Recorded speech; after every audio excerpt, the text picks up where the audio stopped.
going to be asking.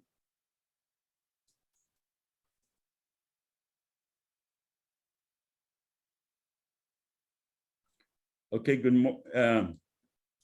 morning, good evening, wherever you are around the world. Yeah. Thank you for joining. This is the Israeli-Palestinian Confederation simulation. We are simulating how a common government for the people of Israel and Palestine could make peace. So that it is clear, this is a simulation, it's not a speech. We are demonstrating how a common government that would include the people in Gaza, the West Bank, and in Israel, in our opinion, is the best way to make peace. This common government will have three branches, and it will be a democracy based on secular principles. It will have a legislative branch with 300 parliament members from the entire area, 14 million people, which includes Gaza, the West Bank, and Israel. It will have an executive branch from the entire area, and the executive branch will include a president and vice president, one Palestinian and one Israeli, and they will rotate after 2 years. And it will be a separate and independent government from the government of Israel and the Palestinian governments. It would be a government that would exist on its own, and it's on its own, based on its own elections, completely separate from the Palestinian and the Israeli governments. So that it is clear, we are not advocating for the dismantling of the Israeli or the Palestinian government. We are advocating for the existence of a common government for the Israelis and the Palestinian people together, who will work exclusively for the purpose of making peace. My name is Joseph Avasar. You can reach me after the simulation at josephavassar@gmail.com. And we have a website. The website is at ipconfederation.org. It is in 3 languages. It is in Arabic, English, and Hebrew. If you go to the English part or the Hebrew or Arabic, you could read the Constitution. The Constitution has a preamble and it has articles. Each article talks about the different function of the government, the legislative, the executive, and the judicial, what will be their jurisdiction, how they will be elected, for how long, and what will be their power in relation to the common Confederation government and in relation to the separate Israeli and Palestinian governments. It's a very interesting reading. You can also read the Q&A, which explains in a question and answer format how the common government will function.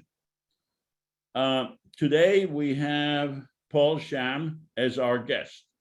We invite people to stress test the idea of a common government.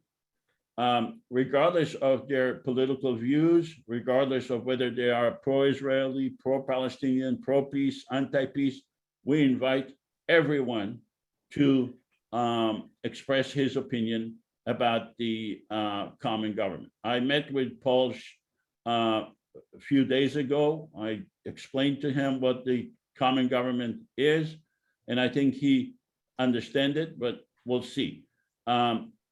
Paul SCHAM is a research professor of Israel Studies and an associate research professor of Israel Studies at the University of Maryland. He edited the Israel Studies Review, the academic journal of the Association for Israel Studies, and has co-edited Shared Histories, a Palestinian-Israeli dialogue and shared narrative, as well as a forthcoming book on polarization and consensus building. The Center Cannot Hold. From 1996 to 2002, Paul coordinated a joint Israeli-Palestinian and Israeli-Jordanian research project at the Truman Institute of the Hebrew University of Jerusalem. His research interests include Israeli and Palestinian historical narrative, Hamas, Jordan, and the religious right in Israel. He frequently writes commentaries on Israeli politics and the conflict. He is the president of Partners for Progressive Israel, an American NGO. I might add that I learned about Paul from an article that he wrote about a Israeli-Palestinian Confederation, but he really wrote about another formula for confederation called Land for All, and we will have someone speak about Land for All later on. Like I said, we invite different people with different points of views. Our next speaker will be Professor Frankie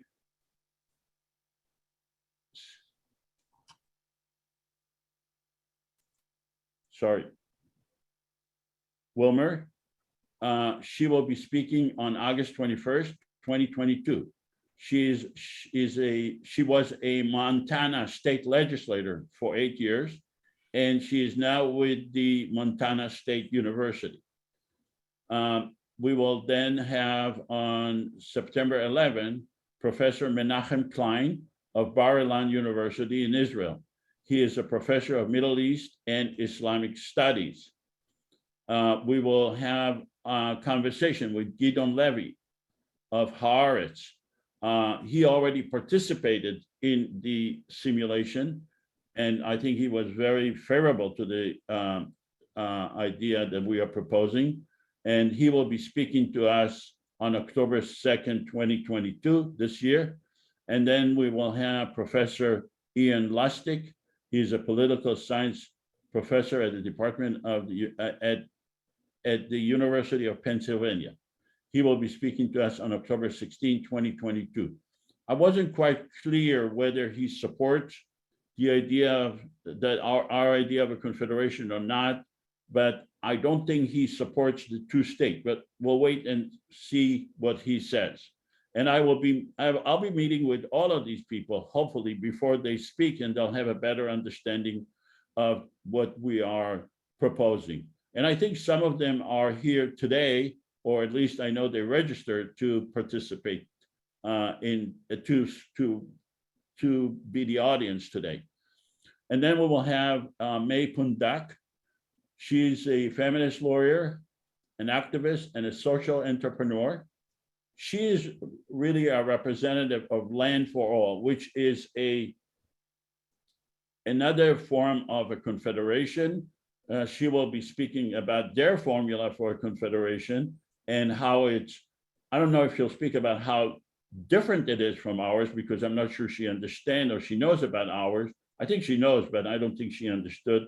But I invited them to speak about their formula for a confederation, which is very, very different from ours, although both they call themselves a confederation. We call ourselves confederation, but I think they're completely different formulas. And I think Paul will agree because he has some knowledge about the Land for All formula. We anticipate that the simulation today, and it is a simulation, it's not a lecture. The first part is a simulation, so keep that in mind. It will take 120 minutes, the whole thing.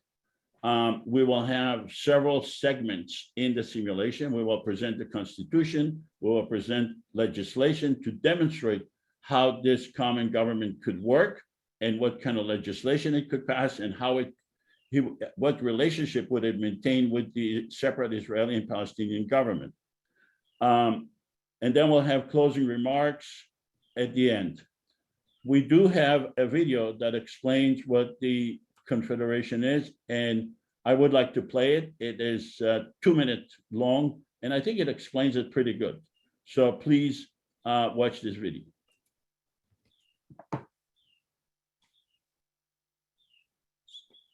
The conflict between Israelis and Palestinians has endured for generations. And instead of time healing the wounds, it's only caused the anger to fester and the violence to grow. But what if there was a way to alleviate the tension?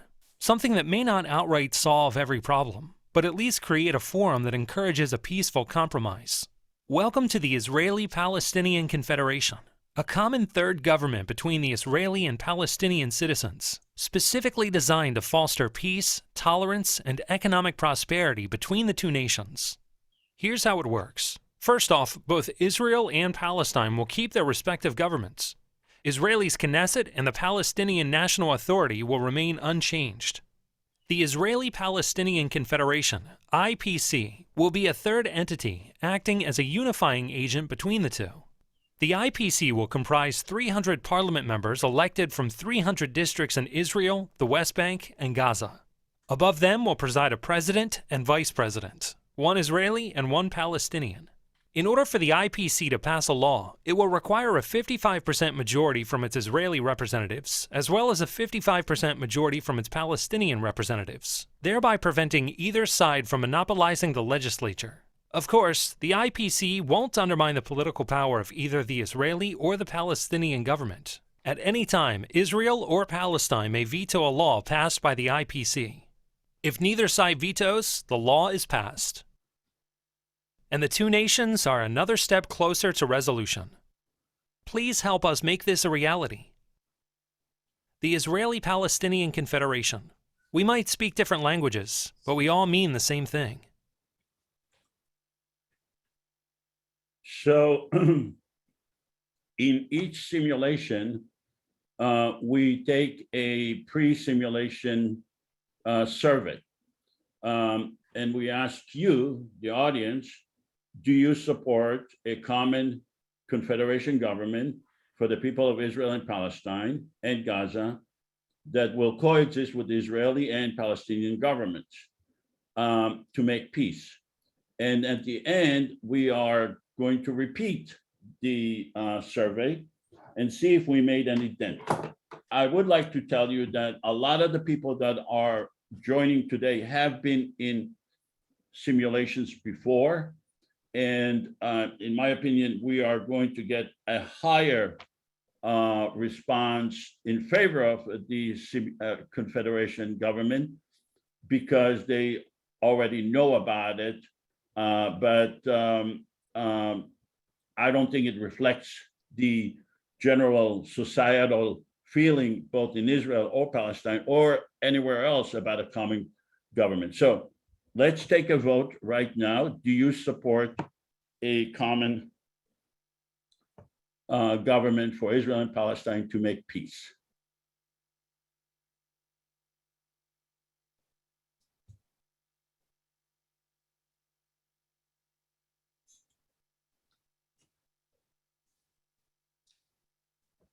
Okay, let's give it another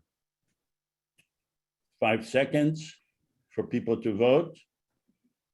So 23 out of 28 voted yes. That's 82%.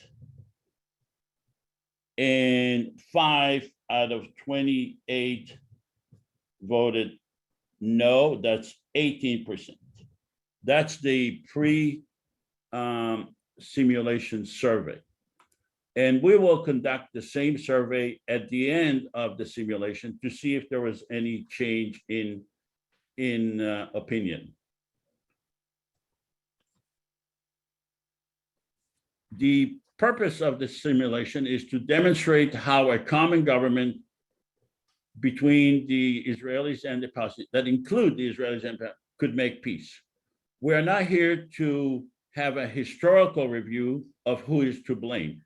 I do think that it is important to have a historical review, and I do think that it's important to discuss who is to blame, but this is not what we are doing today. So please try not to digress from the focus of the of the simulation, which is to demonstrate how a common government could function and make peace. This is the focus today, but it doesn't mean that we are not we are against talking about the cause of the conflict and who is right and who is wrong. We are not pro-Israel or pro-Palestinian. We are pro-peace. We believe that when the common government will be created, it will be pro-peace as well. It's not going to follow the Israeli narrative or the Palestinian narrative. It will be a government for everyone, for the 14 million people in Gaza, the West Bank, and in Israel, and it will have its own vision, its own narrative. It's not going to have the Israeli narrative or the Palestinian narrative. It will have its own narrative. Paul is not a representative of the IPC. He was not invited to be the representative of the IPC or to tout the IPC. He was invited to give his opinion about the IPC. He was invited as part of our stress test. We invite different people, and Paul is one of them. So that it is clear, we do not preclude other formulas for peace. We think that many formulas should come in, but we think that based on what we know of other formulas, our formula is the best. And that's why we are advocating our formula, but we do not preclude others. We will ask Paul to judge the IPC plan, the Israeli-Palestinian Confederation plan, based on 3 criteria. A, could the IPC formula attain peace? B, is the IPC plan implementable? And C, is there a downside to either the Israeli or the Palestinians when the IPC plan is implemented? We are not the IPC. We are not the government, the common government. We are only demonstrating how the common government could function and what kind of legislation it could pass. There are many, many legislations that we think it could pass that will meet the requirement of the IPC constitution and will not be, that neither the Israeli nor the Palestinian governments would oppose. So we're only demonstrating few legislation because we are short on time. We have a limited amount of time, but we have a lot more suggestions for how the common government could work together to make peace. I'm asking you to understand that this is a simulation. It's not a lecture. So during the simulation, which is the first part, please refrain from comments. Comments are not helpful for us to demonstrate the simulation. However, we are encouraging you to ask questions. Questions are actually encouraged, but please do not make your comment and add a question mark at the end of your comment. Let me tell you the difference between a question and a comment. If I show you an airplane and you ask me, Joseph, how does this thing fly? That's a question. But if you say, Joseph, I will never board an airplane because airplanes are unsafe and they cause pollution, that's a comment. Please restrict your comments to the chat or wait until the end, at which point you will be able to make your comments. But comments during the simulation turns to move us into another direction, and we want to be focused on the simulation itself. There are certain facts and assumptions that we are operating by during the simulation. That the Israeli prime minister represents Israelis only because he's elected by Israelis only. That the Palestinian leaders represent Palestinians only. These are facts that I think most of us will agree are existing facts. However, for the purpose of the simulation, I am asking you to make assumptions. These assumptions are not facts, but we are assuming that these facts could be achieved. And we are asking you to play along and understand that or believe that these assumptions are in fact facts for the purpose of the simulation itself. So these are the assumptions that I'm asking you to accept as facts for the purpose of this simulation. That we held an online elections that lasted 3 months. Today, they ended. They ended today. The online election ended today. That the IPC election was for the entire area of Gaza, the West Bank, and Israel, 14 million people. And it was just concluded today. I want you to assume that 5 million people voted, that 3 million Palestinian voted, and 2 million Israeli voted. I also want you to assume that the president received 1.5 million votes, and the vice president, a Palestinian lady, received 1.3 million votes. And I want you to assume that me, Joseph, I was elected the president. Now, so that it's clear, I do not intend to run for president. I'm not even qualified under the Constitution to run as president, but it helps me demonstrate the simulation better if you assume that I am the president. So I want you to assume that I was elected by 1.5 million votes, and a Palestinian lady was elected by 1.3 million votes. I will be serving the first 2 years, and she will be serving the second 2 years. I will become the vice president, her vice president.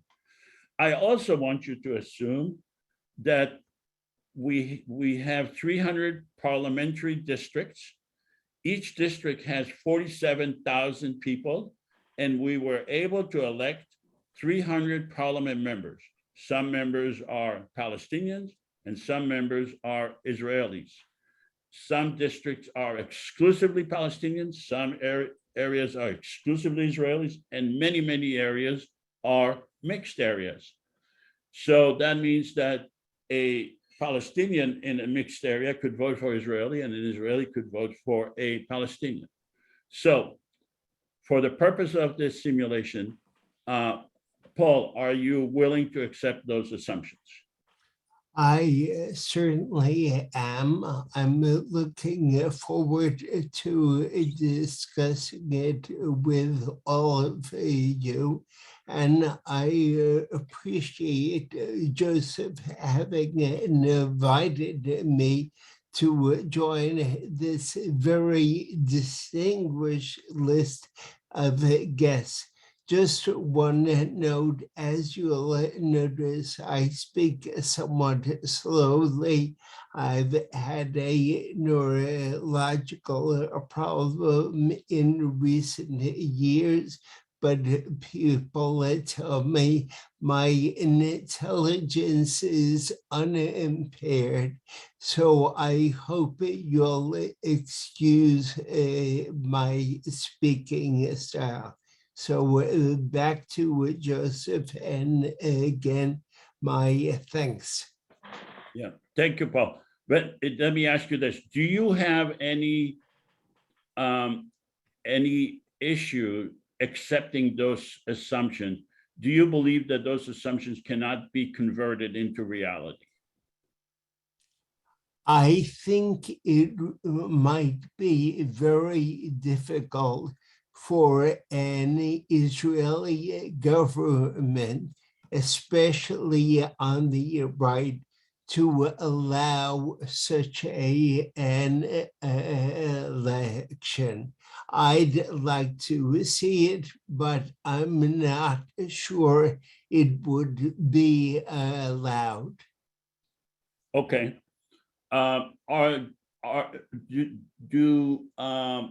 People in the audience, do you have any questions regarding those assumptions?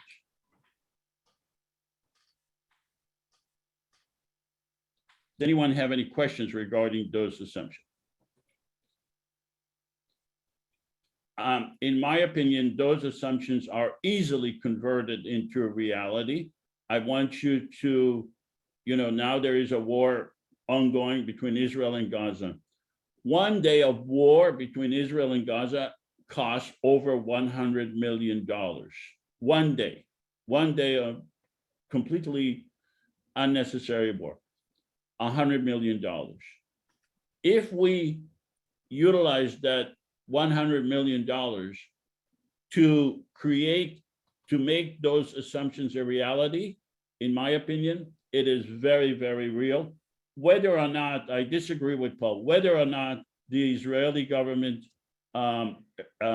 authorize it, agree with it, or object to it or not. So now I'm going to be asking you to volunteer I need a volunteer because this is a simulation. So I'm going to be asking someone in the audience to volunteer. We need to have a volunteer to act as the Israeli Prime Minister. Do I have someone who is willing to be Israeli Prime Minister? Yes, Len. Okay.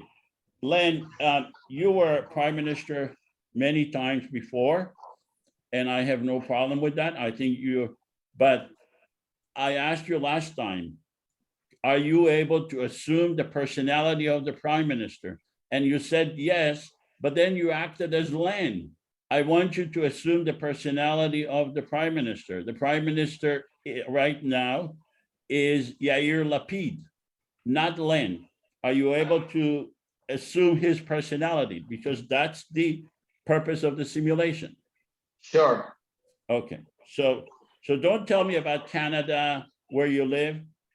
Assume the personality of the Prime Minister. Okay, I need someone to act as a Palestinian leader, PA.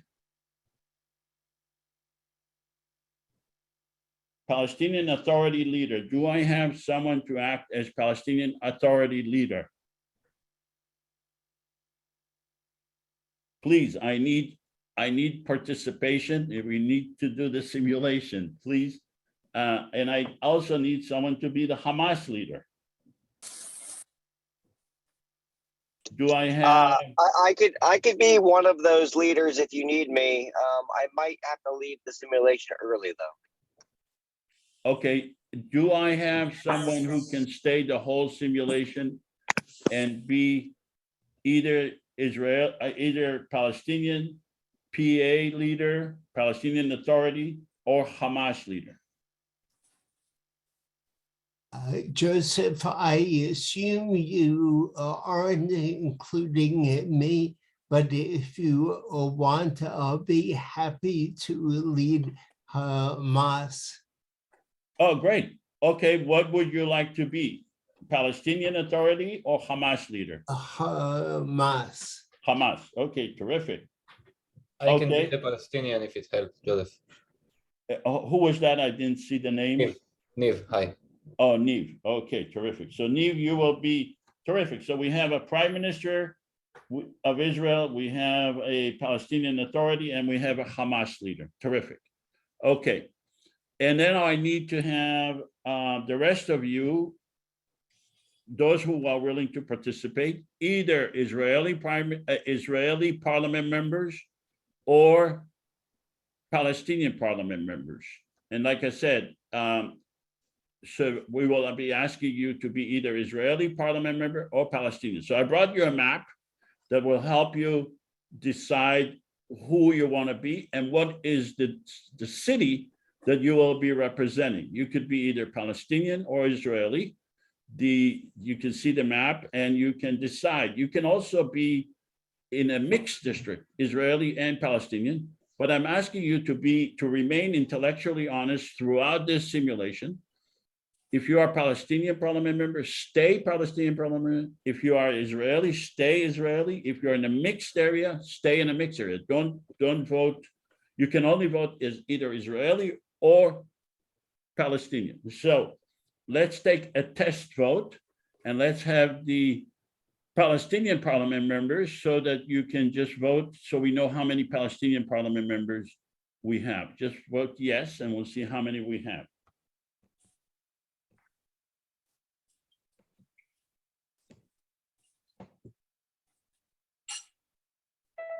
Palestinian parliament on. Okay, I'll give it 3 more seconds. Okay, so we have 14 Palestinian parliament members.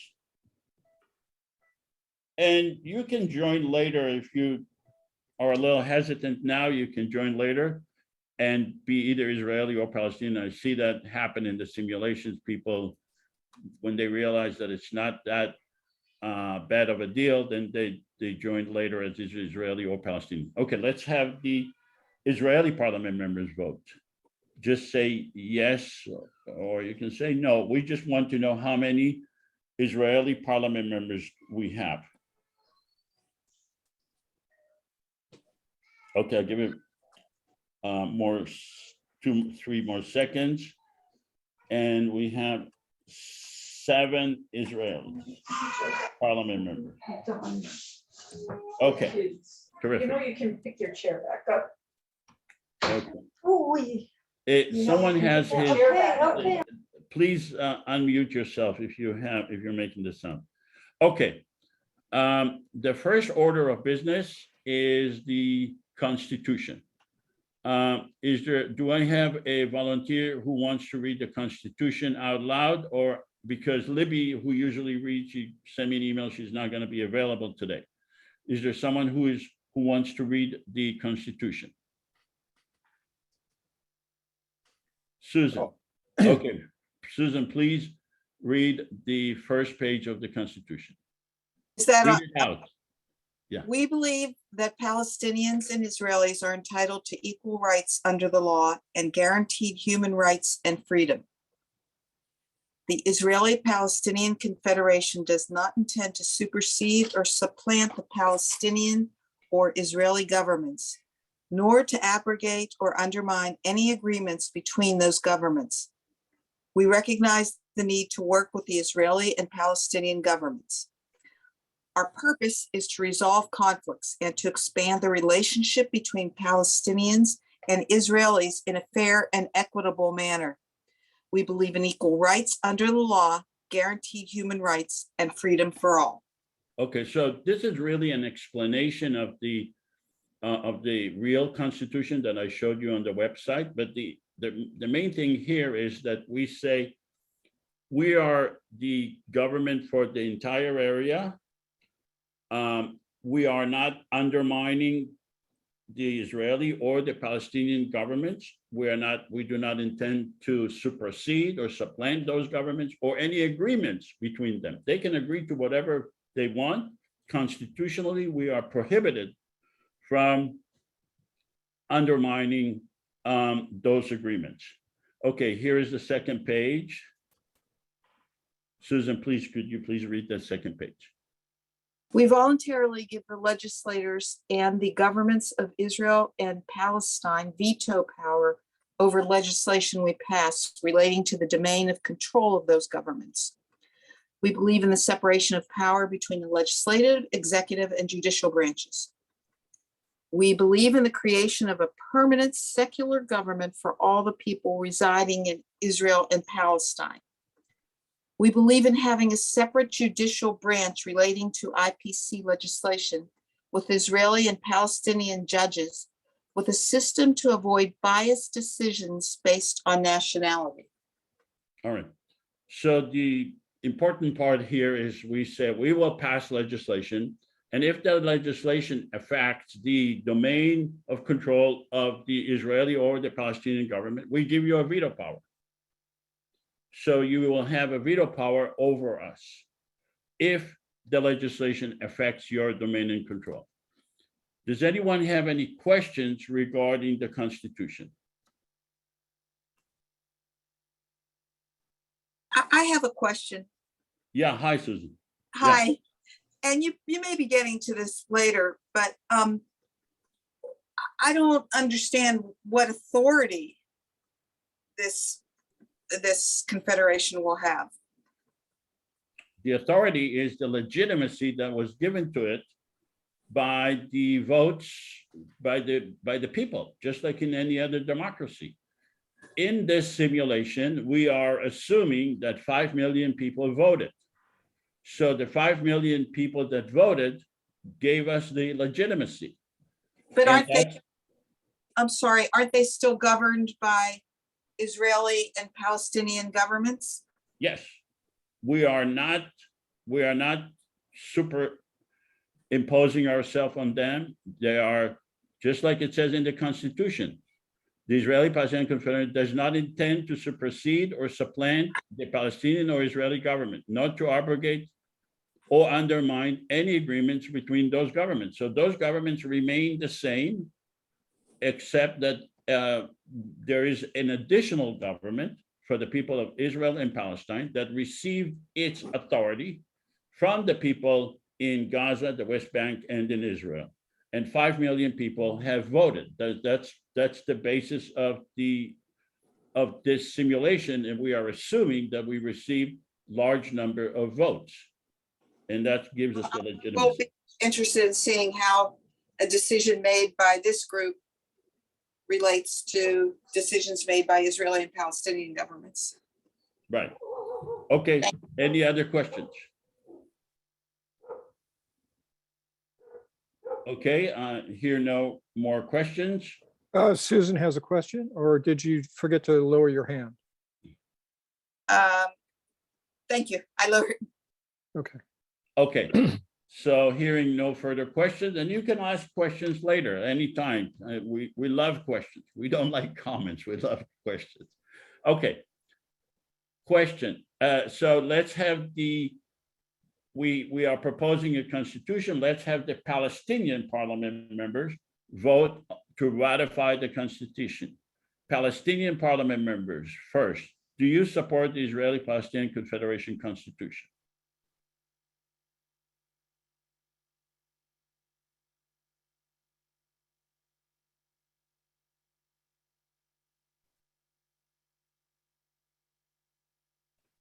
Oh, okay. So we have 79% of the Palestinian parliament members voting in favor of to ratify the Constitution. Those parliament members, Palestinian parliament members who voted no, they will, unless they change their mind, they will be expelled from the parliament, because it is required, just like in any democracy, that members of the parliament accept the Constitution. If they do not accept the Constitution, they cannot serve in the parliament.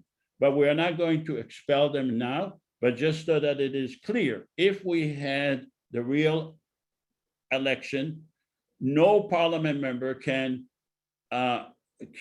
vote against accepting the Constitution, because that's the foundational basis of him or her serving in the parliament. Just like in any other Congress of democracy, people are required to accept the Constitution. Okay, let's go to the Israeli parliament members. Do you support the Israeli-Palestinian Confederation constitution?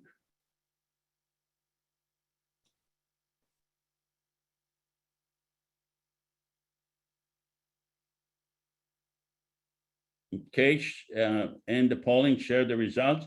89% of the Israeli parliament members voted in favor of the Constitution. So congratulations. This is a momentous occasion in human history.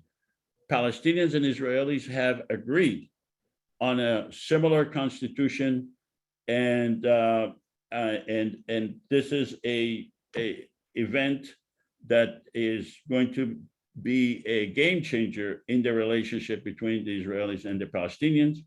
And let's now go to our argument. Why? Because I think Paul already raised that argument, that he does not think that the Israeli government or the Palestinian government, I think he said the Israeli government will not allow that. So this is our response to what Paul said, and this is what others have said. We do not think that the Israeli and the Palestinian government will object, because first of all, they have no reason to object. They cannot articulate the reason. The Israeli and the Palestinian society are not monolithic society, so we will have enough people on both sides accepting and voting for the common government. Neither the Israeli nor the Palestinian government have a legal authority to object. There is nothing that prohibits the creation of a common government. It's no legal authority in either the Israeli or the Palestinian legal system. They do not have the moral authority to object because they failed to give peace, and we can see today they failed to give peace. They have one war after war after war, and they have no moral authority to object. And they will lose legitimacy. They may lose legitimacy within their own people if they object, and they never attempted to disrupt or object any of our activities before. So that it is, let me just clarify. We did have this election.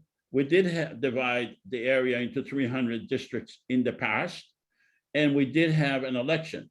And we did have a full page ad in the New York Times. Now, this is not a simulated fact. This is a real fact.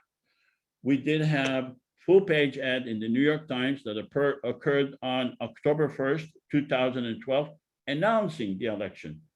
Now, admittedly, the election did not go well. There were not a lot of people voting. However, the Israeli and the Palestinian governments were aware of these elections, and they did not try to object.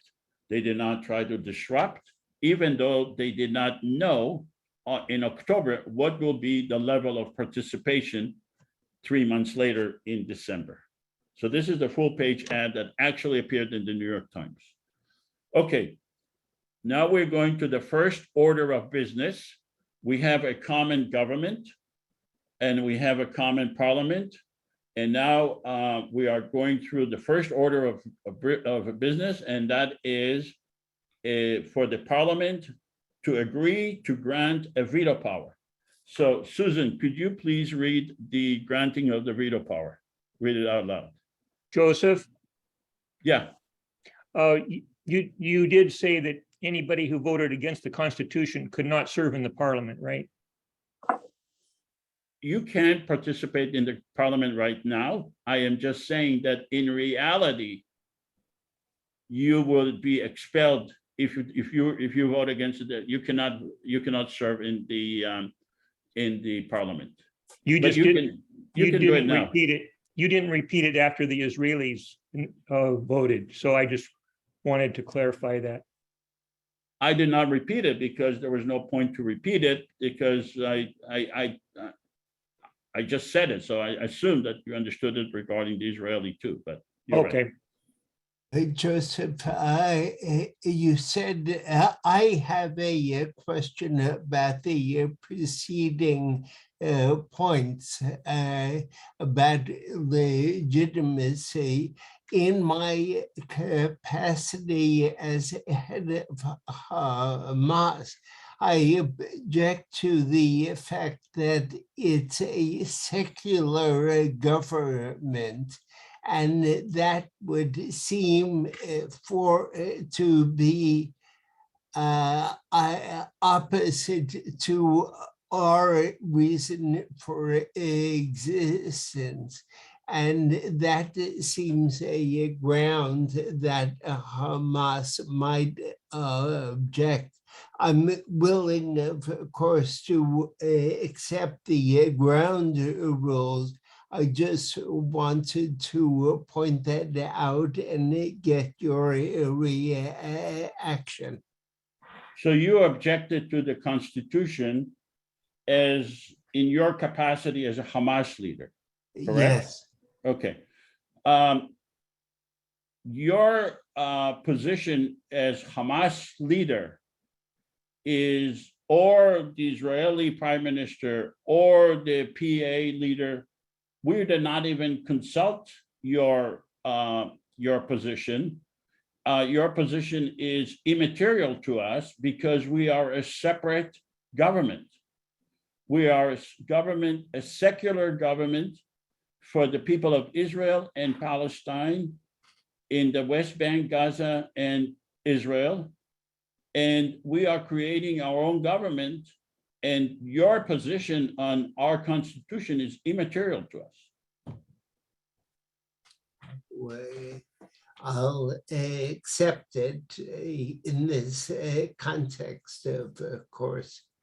No, we understand that you do not, that's why we are creating a common government, because we understand that as Hamas leader, as the Israeli prime minister, as the PA, you failed to give peace, and this is why we are creating a separate government. Okay, so let's go to our parliament. We are now deciding whether or not to grant a veto power. Notice this is two things. This is not part of the Constitution to whom to give a veto power. We are now deciding which government, based on today, today is August the 7th, 2022.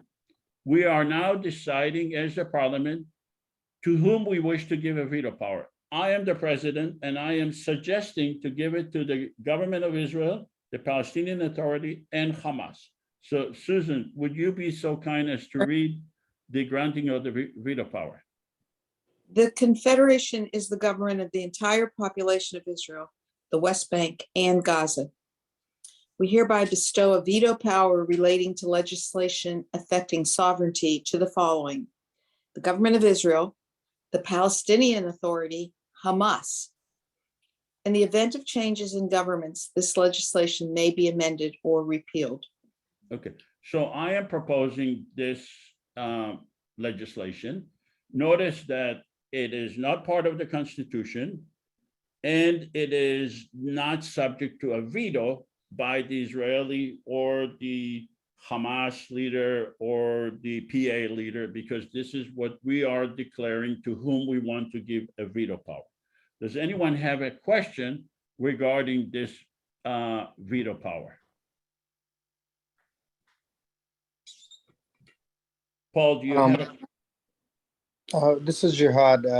My question is that why you are making Hamas have veto power, or even to be why the Palestinians are not equally under the Palestinian Authority? Why you are having Hamas and the Palestinian Authority? Because that's a good question. my concern is that we have to state the fact that the Palestinian Authority have their own agenda and Hamas have a totally different agenda. And but at the same time, the Palestinians, I believe, at this time, they are willing to become under one authority. Right. So, yeah, well, I am the president of the common government. I am the president of the entire area, 14 million people. And my responsibility is to benefit the people in Gaza, 2 million people.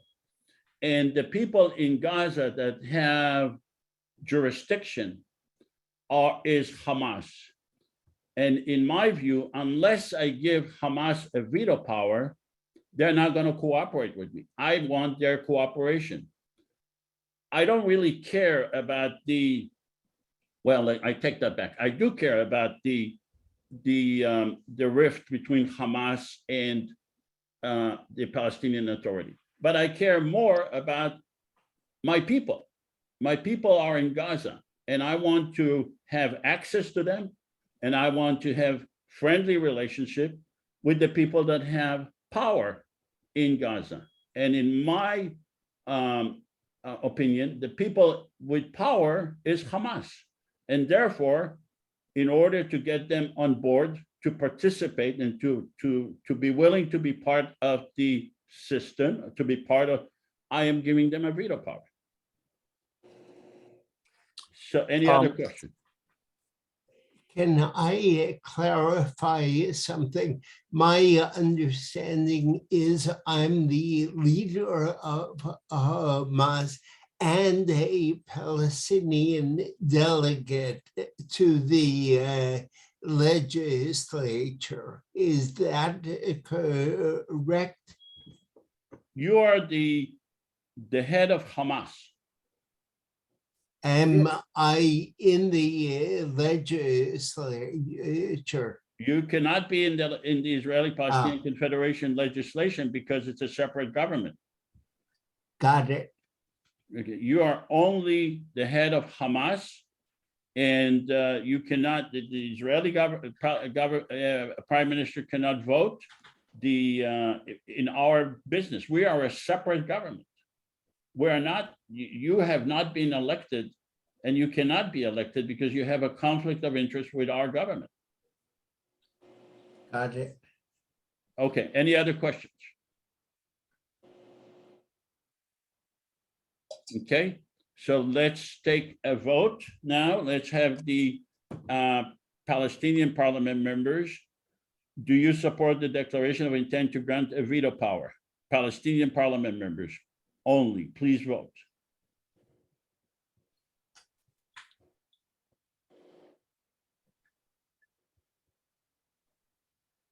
Okay, let's end the voting. 92% of the Palestinian parliament members voted yes. Let's go to the Israeli parliament members on this declaration to grant a veto power. Please vote. Israeli parliament members, please vote on this. Do you support the granting a veto power? Dan, I don't see the voting.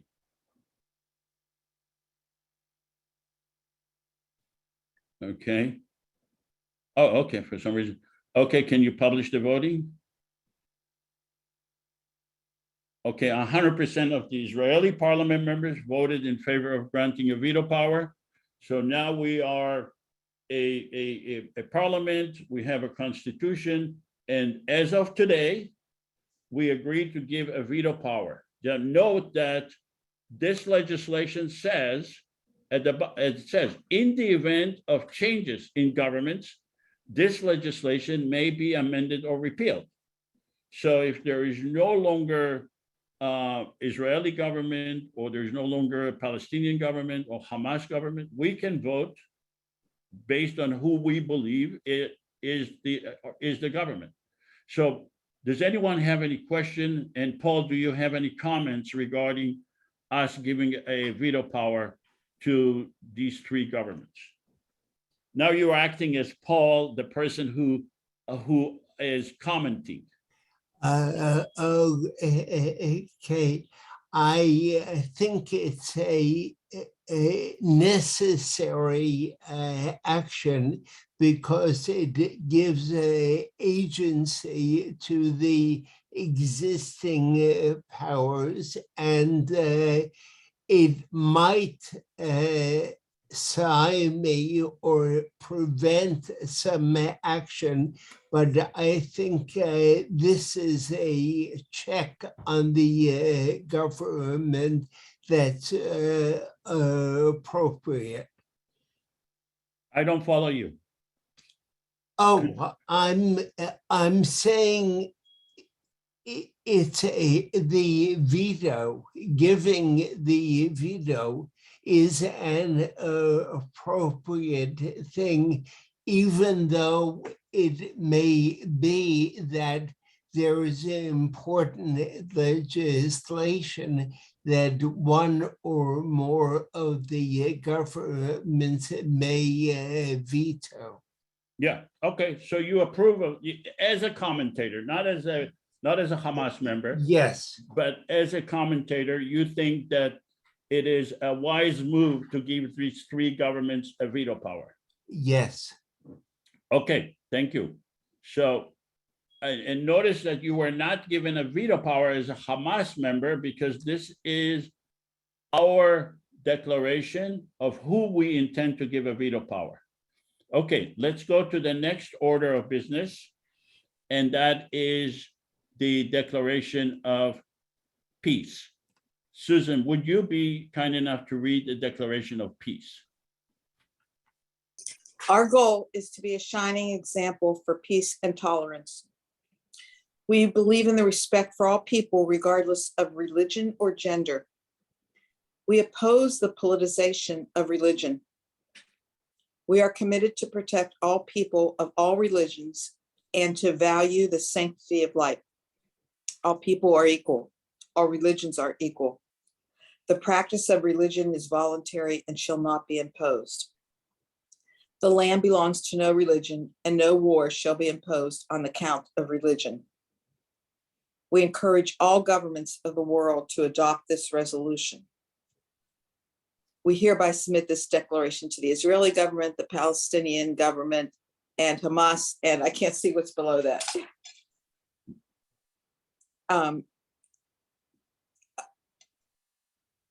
Okay. encourage all government to adopt. Yeah, I think that's it. Okay, good. Okay. Okay, so notice the Israeli and the Palestinian governments do not have a veto, but they are encouraged to adopt this. Does anyone have a question regarding this declaration of peace? This is our parliament. I am suggesting that to the parliament to vote on this. Okay, two participants raised their hand. I don't see who, so please just speak up. This is Susan. I thought we already gave, the Constitution already gave veto power to Israel and Hamas and Palestinian Authority. No, the Constitution gave, the Constitution says that we will give a veto power to the Israeli and the Palestinian government. However, the Constitution does not say which government, because those governments could change. The Israeli government could change, the Palestinian government could change, there could be a Hamas government. The legislation that we passed is specifically about the current Israeli and the current Hamas government and the current Palestinian Authority. Joseph, I think her question pertains to the idea that this particular declaration does not affect the sovereignty of any of those governments. Therefore, they have no jurisdiction to veto it. Correct. So what's the question? We are just making a declaration. We were elected by 5 million people, and we want to make a declaration of peace. I don't under, in the last, before there was the veto power. I thought that was the veto on everything. Was that veto limited? Oh, I see, related to legislation affecting sovereignty. Yes. Okay. Okay, thank you. Okay. Any questions, any further questions regarding this declaration? Jihad has his hand up. Like to. Okay, Jihad, go ahead. I'm sorry, I forgot to put my hand down Okay. for my last Okay. question. All right, no problem. So hearing no questions, let's have, I'd like to make a comment, if I may, in my capacity. Yeah. as, Paul, could you please wait until we take a Sure. vote, and then you will, because you don't know if the parliament passed it. So let's have the Palestinian parliament members please vote.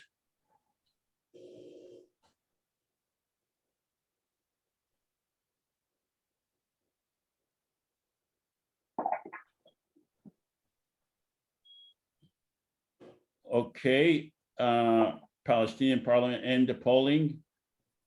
88% of the Palestinian parliament members agreed on, accepted this declaration of peace. And let's have the Israeli parliament members please vote.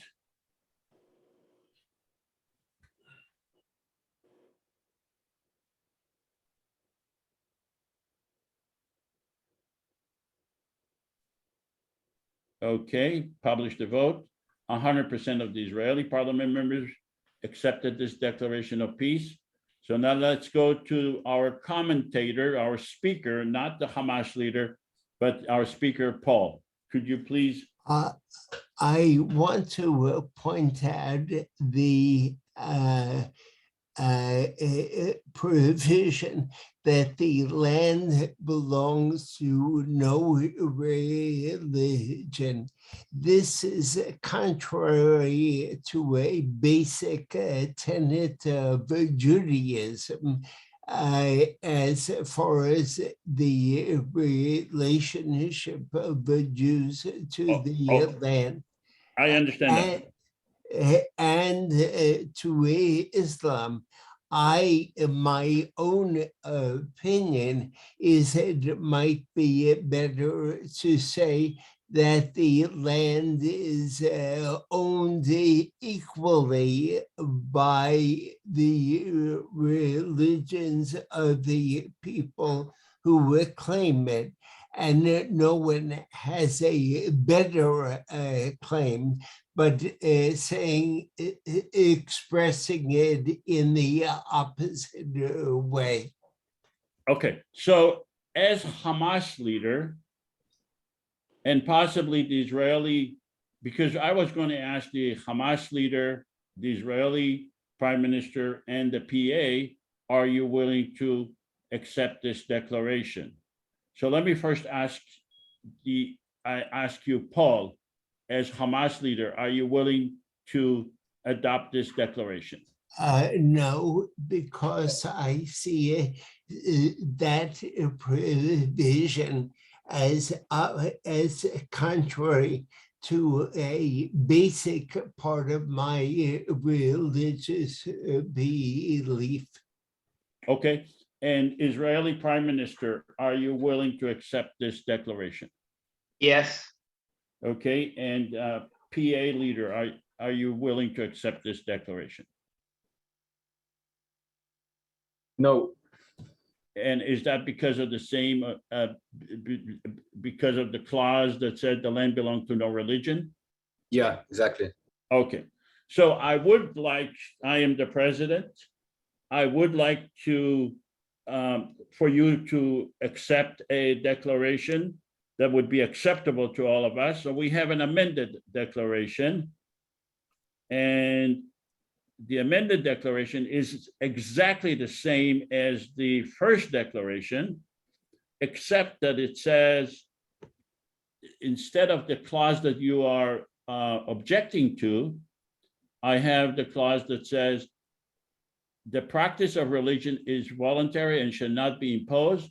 We respect the connections of all religions to the land, and no war shall be imposed on the count of religion. So let me go to the Israeli prime minister. Are you willing to accept the amended declaration?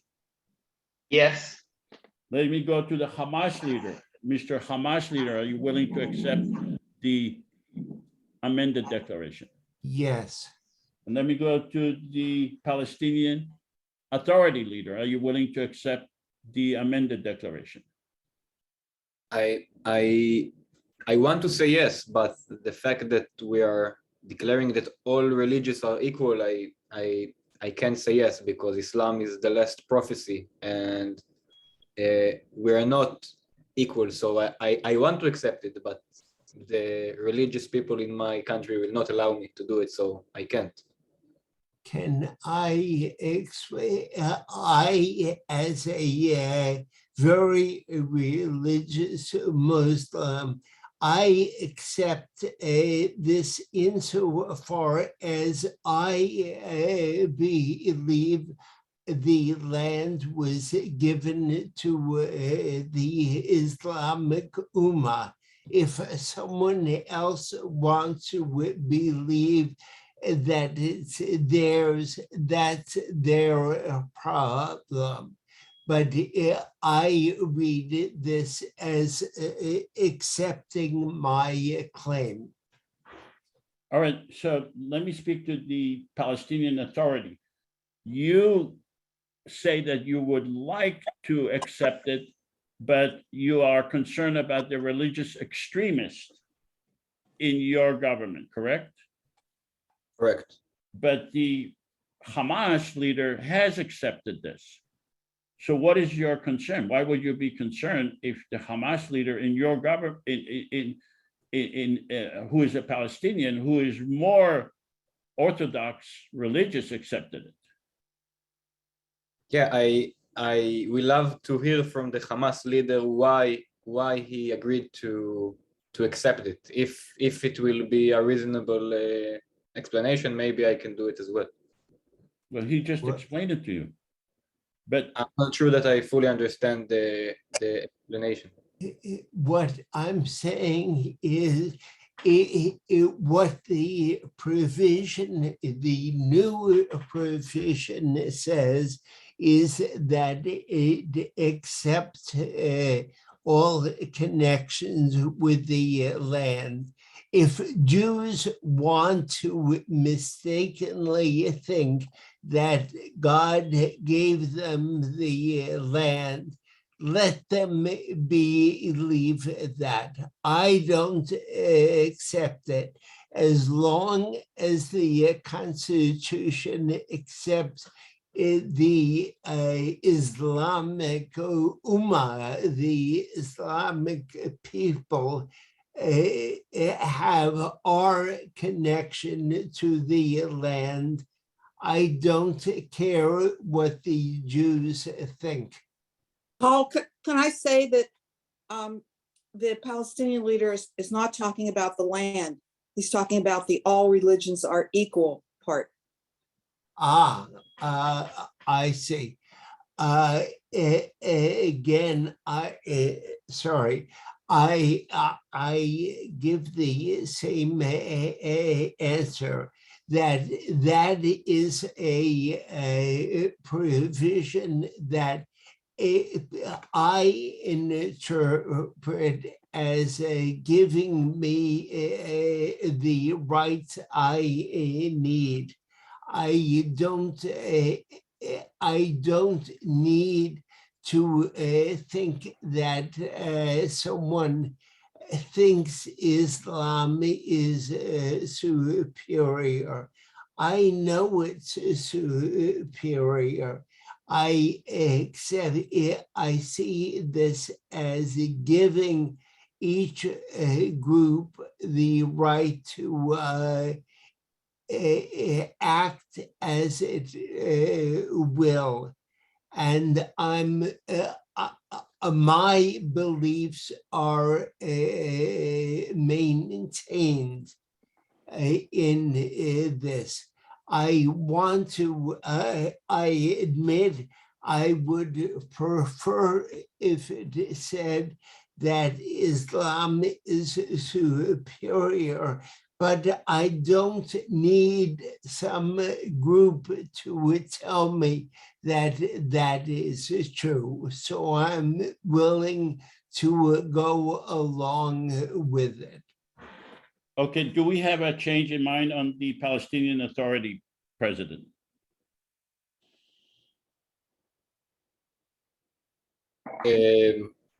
I, just for us moving forward, I would say yes, but I would like to Okay, hear no, some. I understand. about We are really not here to beat you to the ground.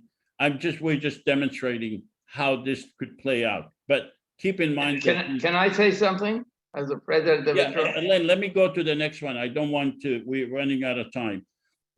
Let me go to the next one, and that's the, and by the way, these are legislation that Paul wanted to discuss, and so this is going to be the most controversial one that we will be discussing today. We have, and that's, Susan, can you please read that? And that's. Sure. The Israeli-Palestinian Confederation demands that the US, Russia, Great Britain, Germany, China, and Iran, as well as other countries supplying military arms to our region, alter their policy towards Israel/Palestine and the Middle East as follows. Immediate 50% reduction of weapons sales and supplies to this region, with all sales or transfers of armaments to end no later than 5 years from now. Immediately implement peaceful relations with all countries in our region. Use economic power to encourage peaceful relations among all countries in this region. Compel consistent standards that they apply to themselves, including but not limited to civil society, peaceful existence, and democratic principles, to apply those to the countries of the Middle East. This declaration is not submitted to the Israeli and Palestinian government for a veto. However, we encourage all governments in the Middle East to adopt the same. All right, so I see Jihad raised his hand because I was going to ask about, does anyone have any questions? Jihad, Yes, my concern is I don't have a problem with the United States, Russia, Britain, Germany, and China, but including Iran as one of the countries to accept, Iran is causing trouble all over the area. So I believe that if you want to act, instead of Iran, you will act the Islamic Countries Association, okay, which include all the Islamic countries in it in their under one Iran and Turkey and Saudi Arabia. All those countries are under it because you have four superpowers or middle powers in the region, which is Egypt, Saudi Arabia, Turkey, and Iran.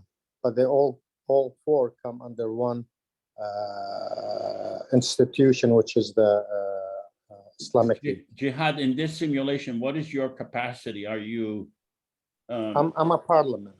You're a parliament. Are you Palestinian or Israeli? Palestinian. Okay. So My name is you actually want to broaden this to Yes. really to all countries in the world, really. Yeah, well, not the all under, definitely all the superpower and middle power within the region. Okay. Now I saw more hands being raised. Can you speak up? Because for some reason. Yes. This is Jesse, Israeli parliament member. I am confused why there is no veto power for this. It seems like it could harm Because the state of Israel. this is a declaration.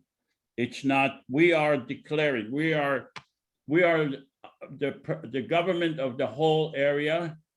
And we are just making a declaration. We are not here to actually use our physical power to prevent the importation of weapons. But we are saying, we are tired of you guys sending weapons to our area. We don't want to live in this condition. And we are making a declaration as the parliament of the whole area.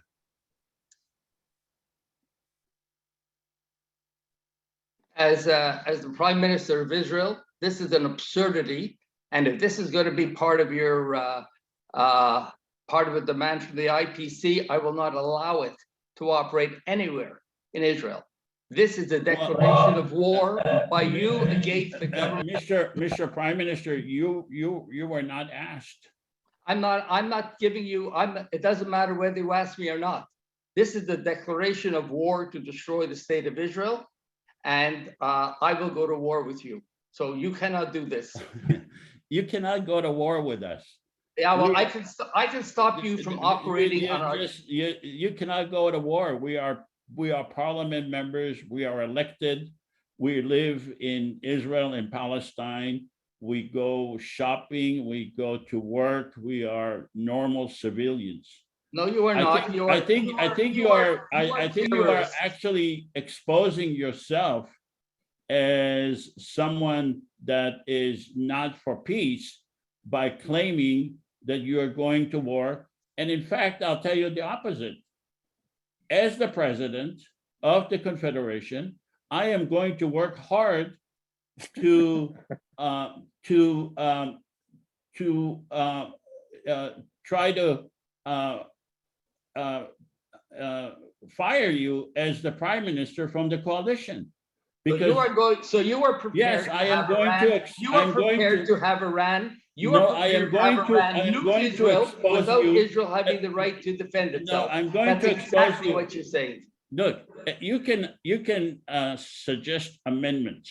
Okay, it makes sense if you really wanted peace, but you are threatening to go to war against us. We are citizens here. We live No, you're here. not. No, you're not. You're terrorists. You're Iranian terrorists planning to destroy my country. So first of all, what you are now expressing is not what Yair Lapid would have expressed, okay? Absolutely is. Right now, I'm defending myself Okay. in Iran And against second of all, Islamic if this jihad, is and I will what the defend Prime myself Minister, against the IPC. if this is what the Prime Minister expresses, then I would go to the parties in the Knesset and I will tell them that the Prime Minister is not a Prime Minister of peace.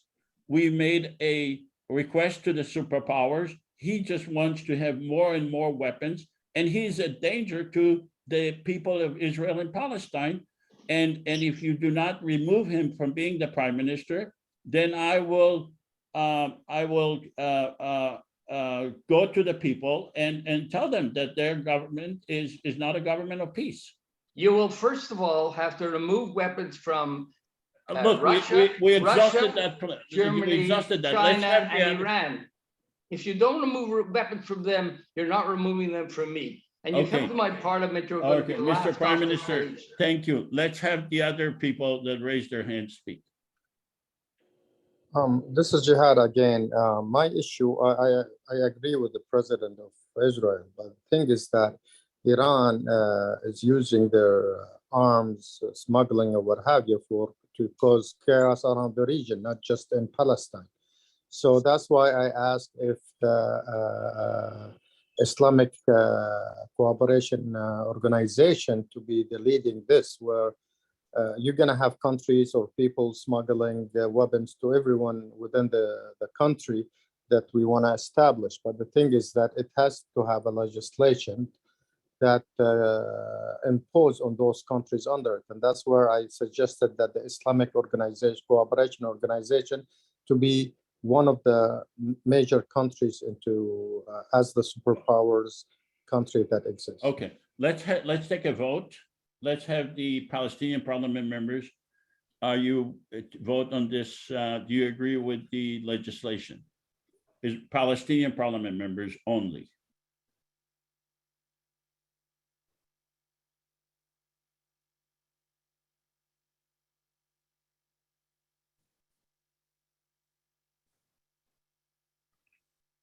Okay, let's end the polling, share the result.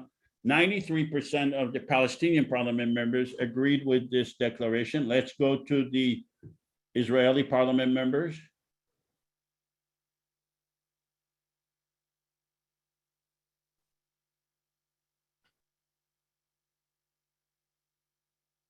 Let's share the results.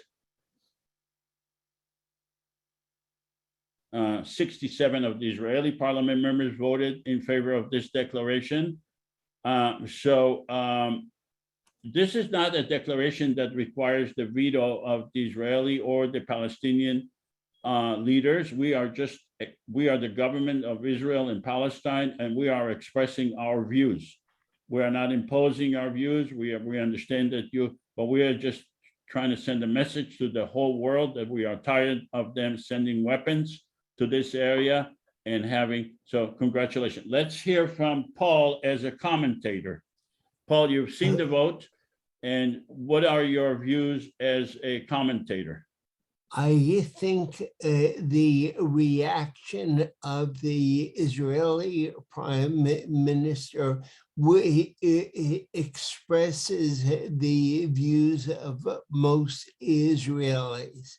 Unfortunately, perhaps, but I do think even Yair Lapid, who's a centrist, would say something like that. And I think if you went to the Israeli people, a large majority would agree that anything like this would be dangerous for Israel. And also, I think Hamas would feel the same way. I don't think Iran would accept it, or the US for that matter. And I don't think the Islamic Conference would be able to change Iran's views. And the Islamic Conference operates by consensus. So Iran, even by itself, could prevent a vote accepting this. So unfortunately, I see it as a pious declaration which wouldn't be accepted. Okay, so let's go to the next legislation. This legislation does require, is submitted to the Israeli and the Palestinian governments for veto. Susan, could you please read this legislation regarding redrawing the wall? Call on Israel to redraw the wall in certain locations in order to reduce hardship on both the Palestinian and Israeli people while maintaining security for both. We hereby submit this legislation to the Israeli government, the Palestinian government, and Hamas. We bestow upon them a veto power which may be exercised in the next 60 days. Any questions regarding this legislation? This proposed legislation, actually. Yeah, minor question. So although it's not indicated here, I'm assuming that this is not just a general encouragement. This will actually have provisions where different localities where the wall would be redrawn. Correct. There will be, I mean, we're not getting here to the technical area of what this is just a broad picture, obviously, to redraw the wall in certain locations. What the certain locations are, it will all work out later. But this is just a general, you know, I don't want to get into technicalities and sitting here with maps and et cetera, but just a broad understanding of redrawing the wall. Let's have the Palestinian parliament members please vote. Do you support the legislation relating to the separation of wall?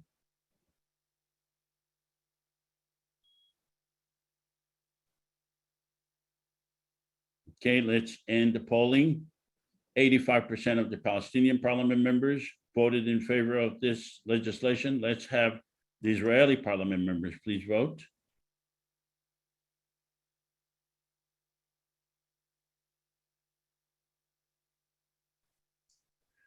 Okay, let's end the polling.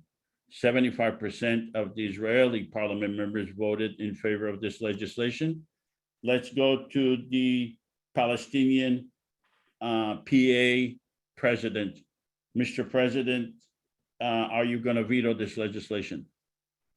No. Let's go to the Hamas leader. Mr. Hamas leader, are you going to veto this legislation? No, certainly we'd like it modified, but we don't like the wall in any case, but we'd accept this legislation. Okay. Mr. Prime Minister, are you going to veto this legislation? Yes, I am, only because, not because I don't agree with modifying the security barriers. I think that's fine. But until there is established a state of Palestine, we don't know where those walls have to be, and we don't know if they have to be. Right now, they're there to prevent terrorism. And I'm not having somebody else tell me how to protect my people. That's my first job. So I will veto it the way it's, I don't think this is necessary. Okay, so you're gonna veto this legislation? Yes. Okay. All right, I'm not going to repeat the same accusations against the Prime Minister. We are here to demonstrate how it will work. I think, all right, so let's go and now do a post simulation survey. Paul, before we do the post simulation survey, have any comments regarding the legislation that we went through?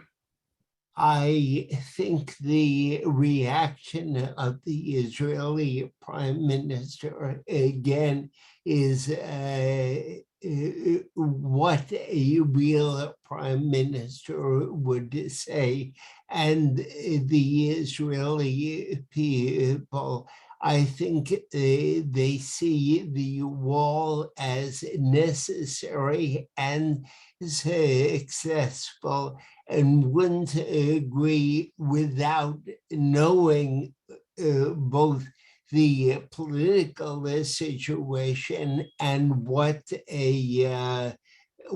modifications you were suggesting.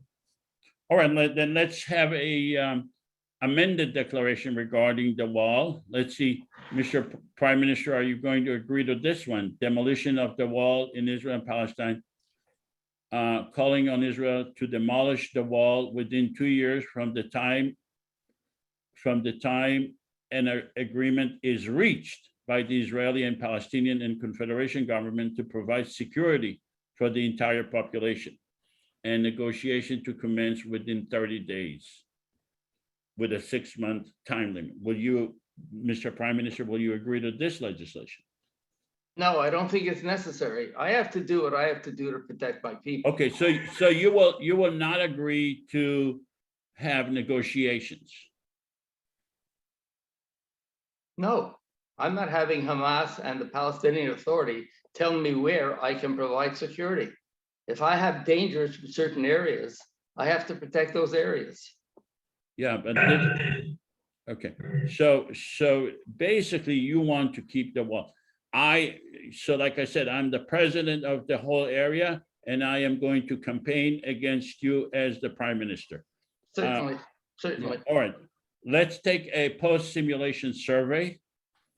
And let's see what is the audience feeling after. Do you support a common government for the people of Israel and Palestine?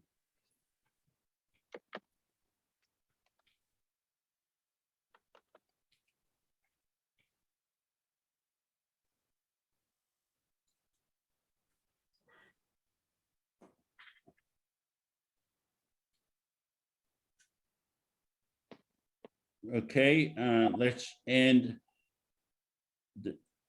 the polling, share the result.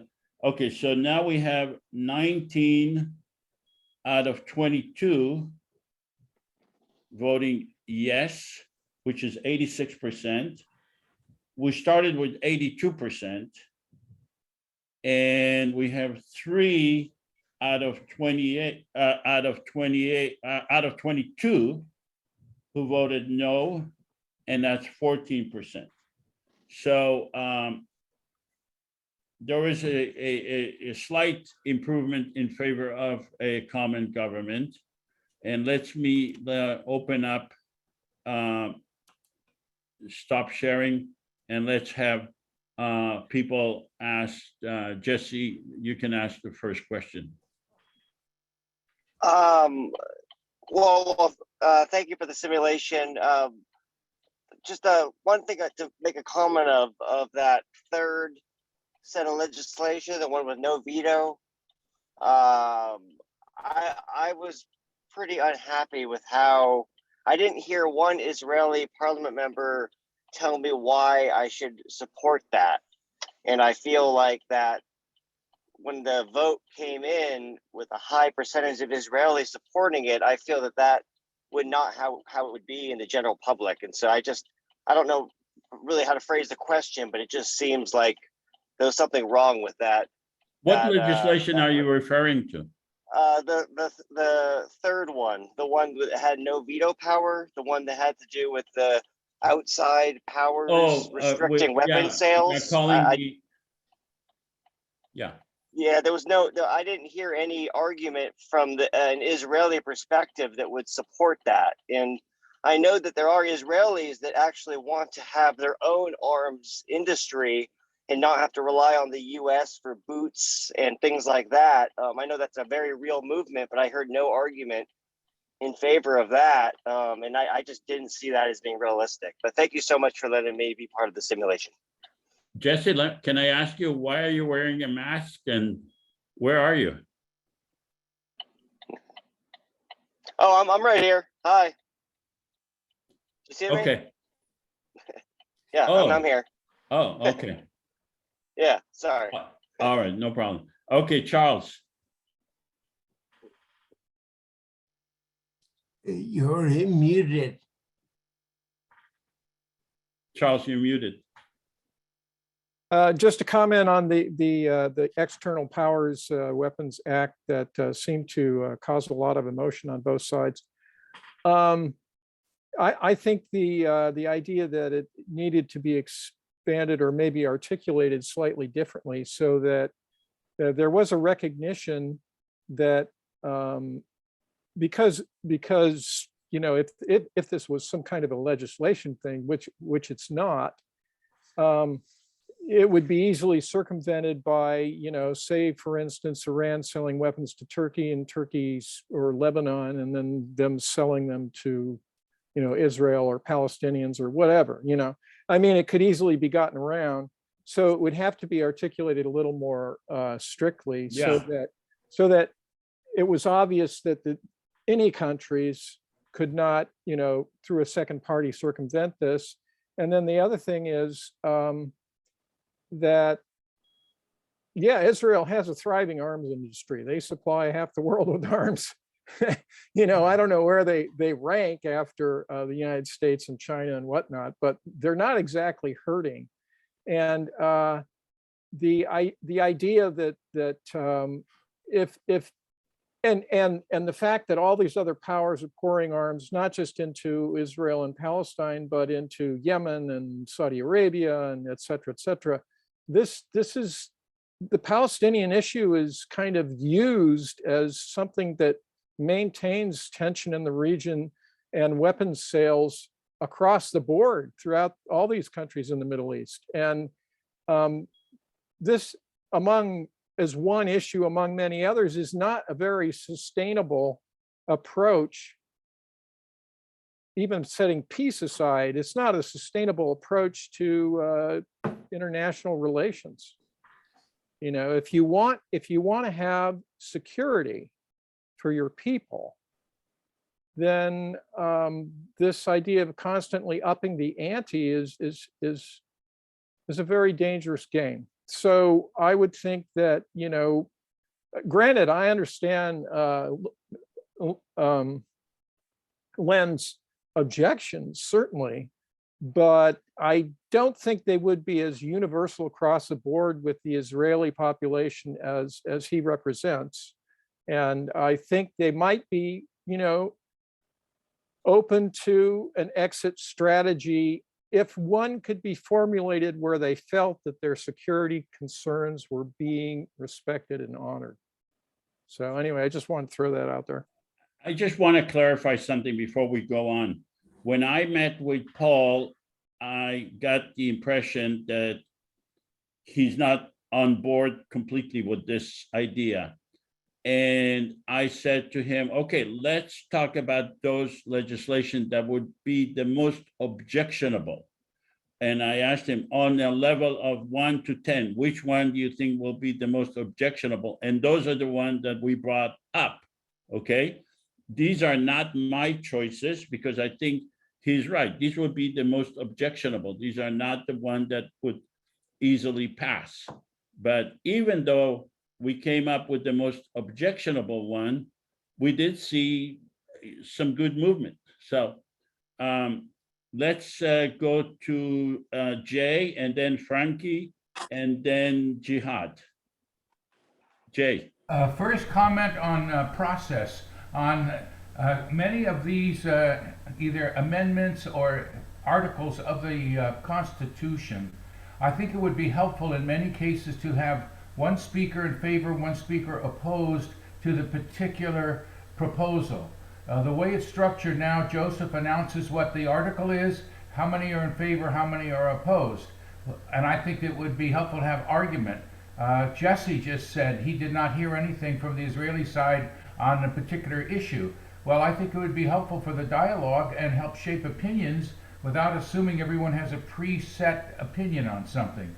Number two is the question on the wall that just came up that Len Bennett was mentioning, and I think it rings true. His objection rings true from an Israeli point of view, that the whole issue of security is critical. Now, how do you think out of the box on that? I think there's areas of, let us call sub-articles or subsections within the article that could define certain test areas whereby one small area, as we know, the wall goes through and cuts in half many small villages. It takes 2 hours to go, 5 minutes to get to the hospital, example.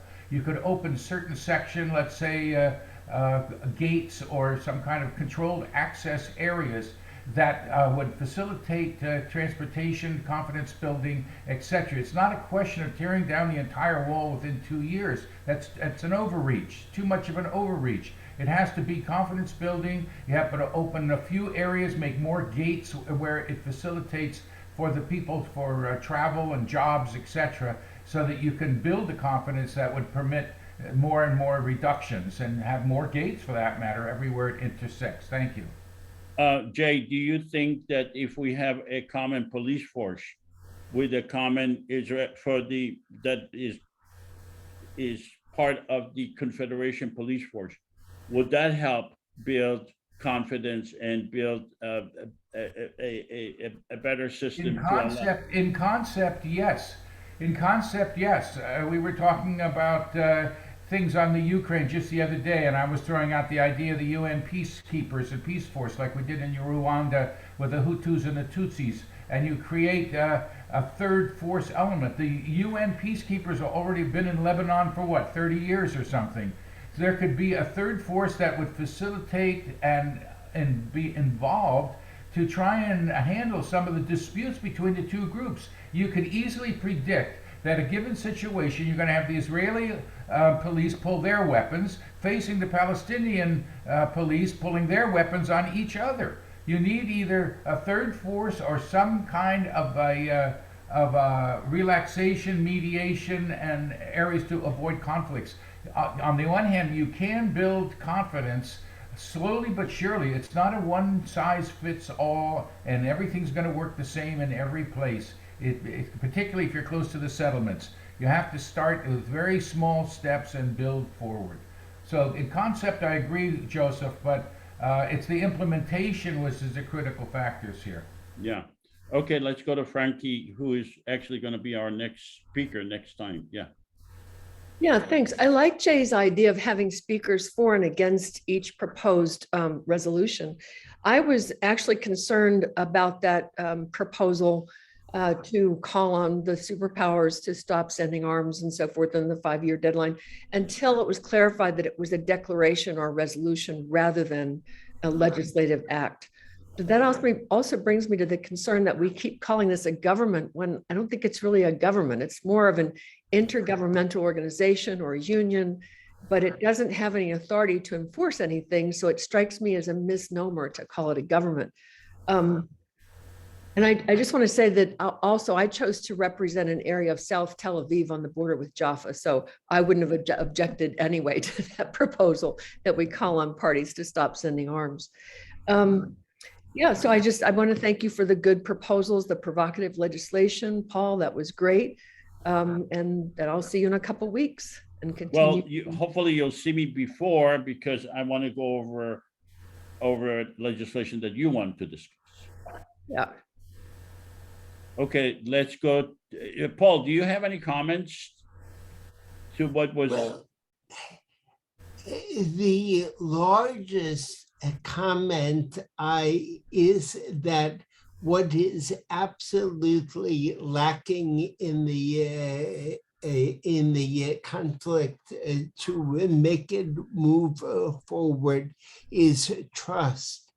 And I think that the system or framework that you're bringing up assumes trust enough to make it work.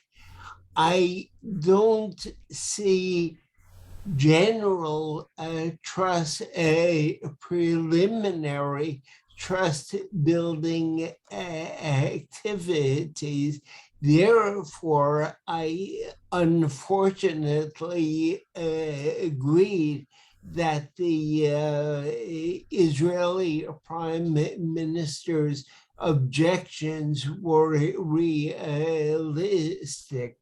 Israelis don't trust Palestinians in general, and especially Hamas and vice versa.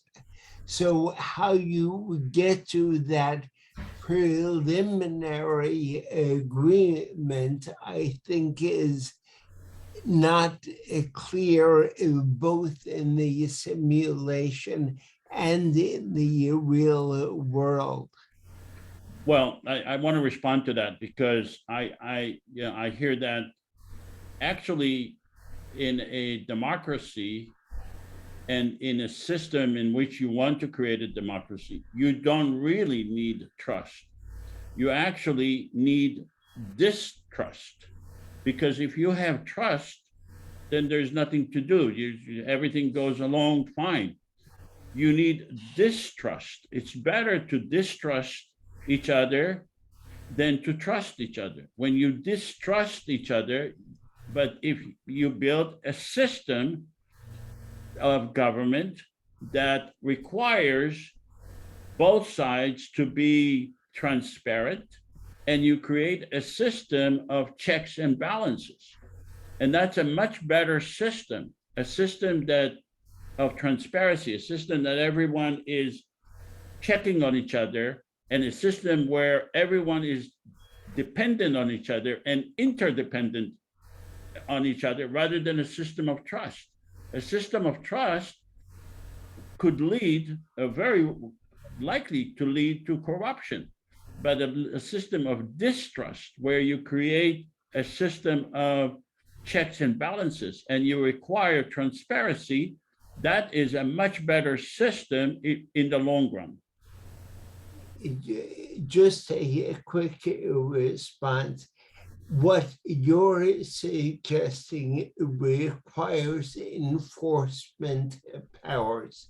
What you're talking about is the American system in the Constitution, which generally succeeded until recently in balancing things.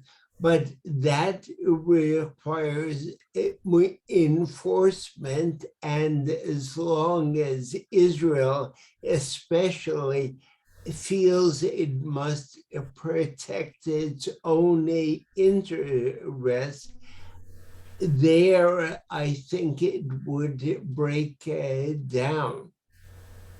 Paul, I disagree with you. You don't really need a system of enforcement. You need a system of a constitutional system where you have people that are playing in the system, that agree to the rules and are watching. And if the rules are not being followed, they say, well, the rules are not being followed, the system is being corrupted, and I am pulling out. I give that example all the time. I'm sure you played basketball or soccer, right? And we played that without a system of enforcement. How do you play soccer or basketball in a pickup game without a system of enforcement? The way you do it is, if someone feels that the rules are not being played, then he or she pulls out of the game. They say, well, this game is not for me. This is a corrupt game. Someone is fouling here all the time, and I am not playing. That's a system of democracy.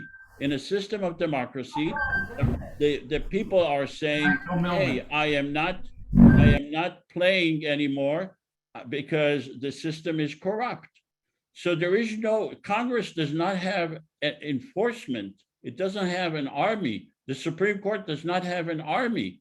The executive branch has the army and the police, but not Congress. Congress passes laws, but in order for the laws to work, in order for the system to work, everyone has to play by the rules. If you do not play by the rules, then the system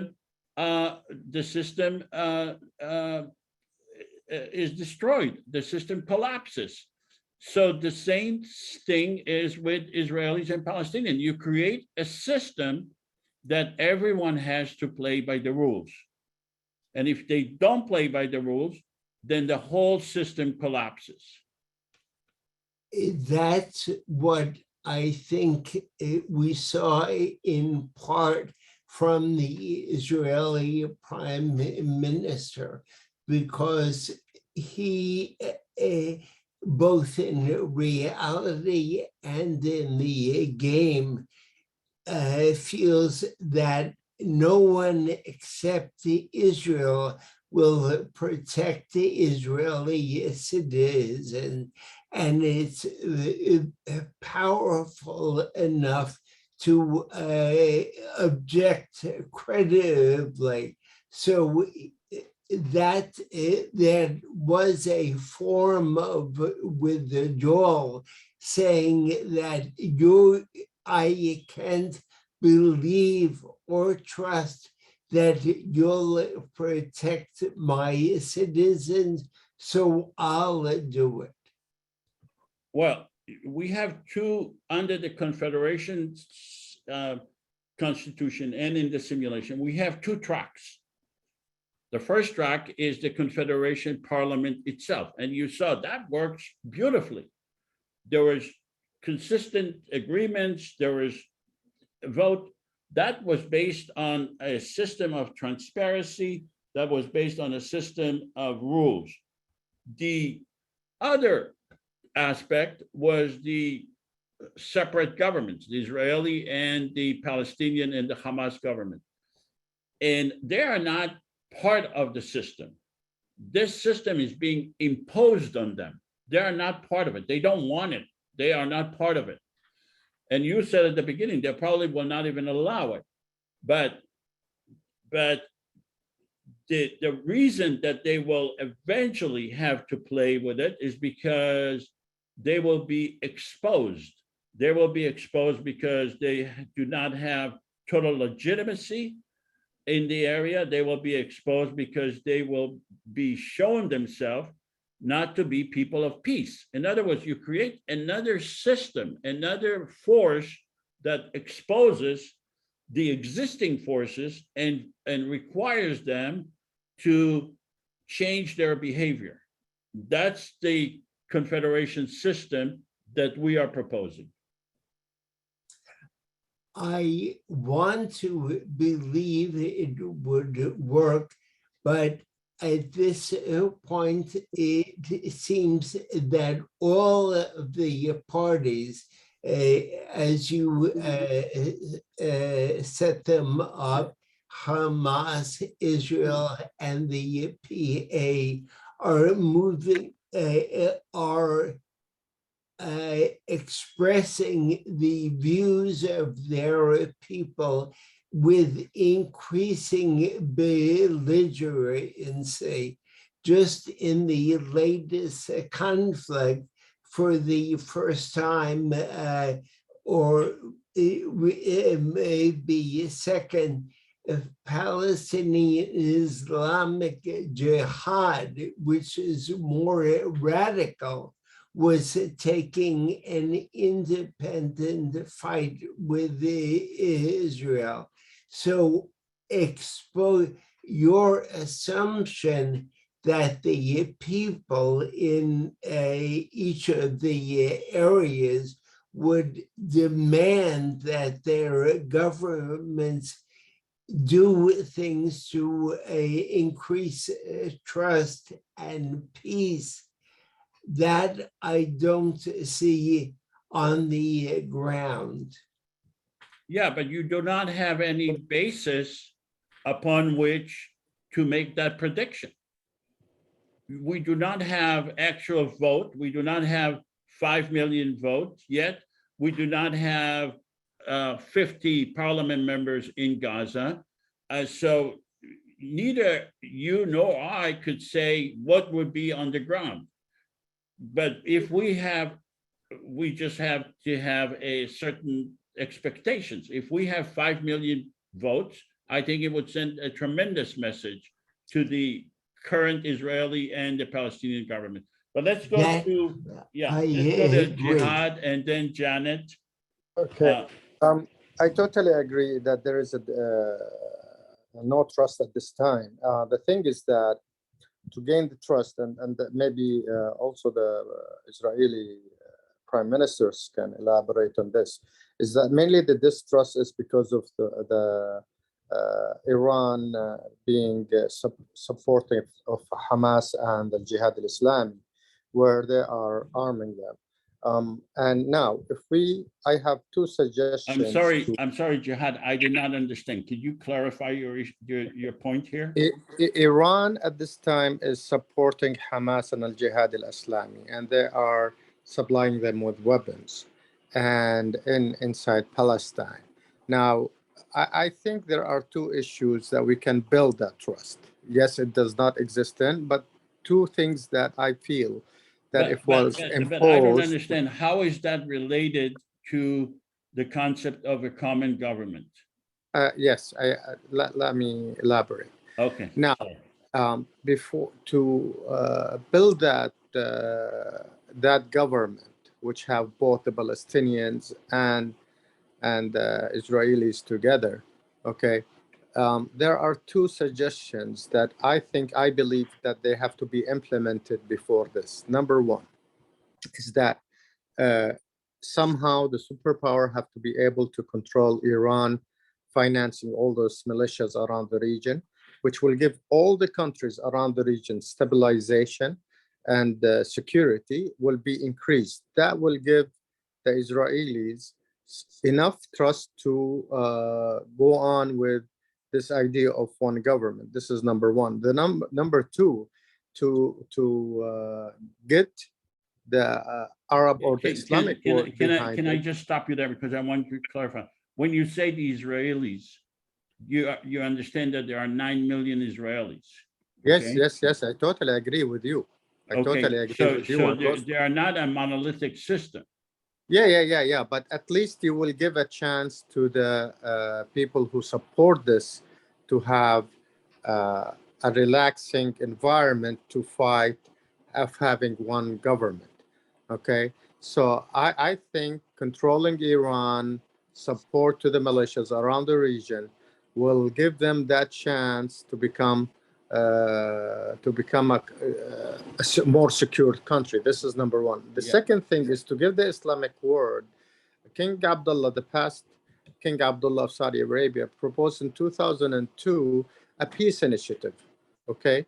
And it was very clear is that to give the Palestinian rights, when the Palestinians feel that they are going to get their rights, or some of the rights that they discussed during this 2002 peace initiative, I think those two things will give both sides, the Israelis and the Palestinians, the chance to build that trust. It's not going to be there. These two issues, I really feel that should be imposed on the region, or all parties, to understand that the trust can be built on having one government. Okay, let me just react to that, because you say certain things have to happen before the Confederation could become a more reality. And I disagree with you.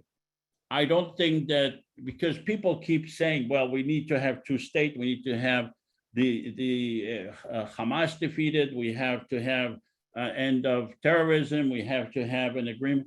No, if you want to have your health, then you do your health today. You exercise and you eat well today. You may need a surgery in the future. You may need medication in the future. All is fine, but you do what's necessary today. You don't wait for another event to happen, especially when the event is not even likely to happen. But even if it is likely to happen, if you truly want peace, you do it today, not tomorrow, not upon the another event happening. Okay, let's go to Sean. Totally agree with you. I'm sorry to interrupt. Totally agree with you, but you need to build that trust somewhere. And that trust comes when, I'm not saying eliminating Hamas, but eliminating the supply of threats that is causing certain militias to become stronger than the others, okay? So the thing is that by controlling Iran, and I'm not talking about war or whatever, there are so many ways that can be done, okay, is that to eliminate the threats that is coming by arming those militias. If you do that, and if you have the Islamic organizations, cooperations, leading the peace initiative, which was proposed by King Abdullah, I really believe that there is a more chance of both sides accepting what you are offering.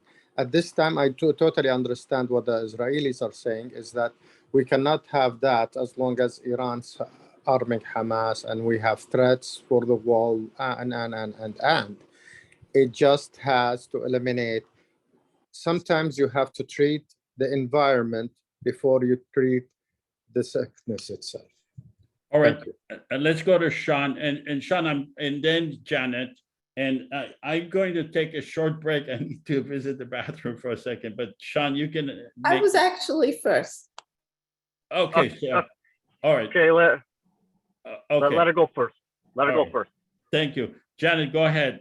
I think that the really big issue is trust. And it's not that Hamas trusts Israel or Israel trusts Hamas, but it has to do with trust in a process that's going to get somewhere someday. And I think that you have to have some way of building towards that trust in the plan. If you don't have the way of building towards that trust in the plan, then this remains, a small group of people where a small number of the citizens of each of the actual states votes for these people. And why listen to them? And why should any of the governments pay attention to them? And how are you going to get more people to join up? Thanks. Who is next? Sean? Or your?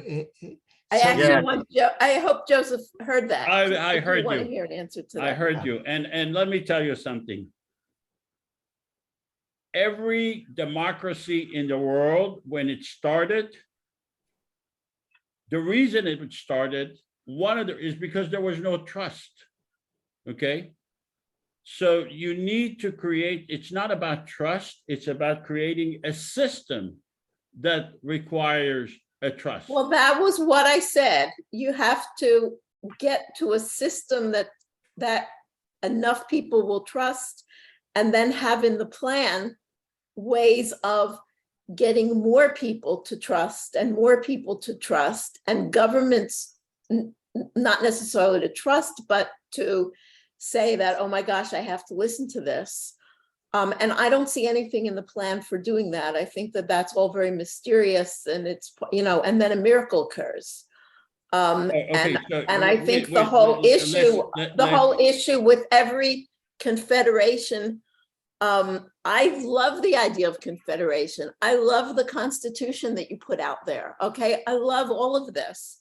Okay, but I think that there's too much of, and then a miracle occurs in every one of the suggestions that any of the people who are talking confederation are talking about.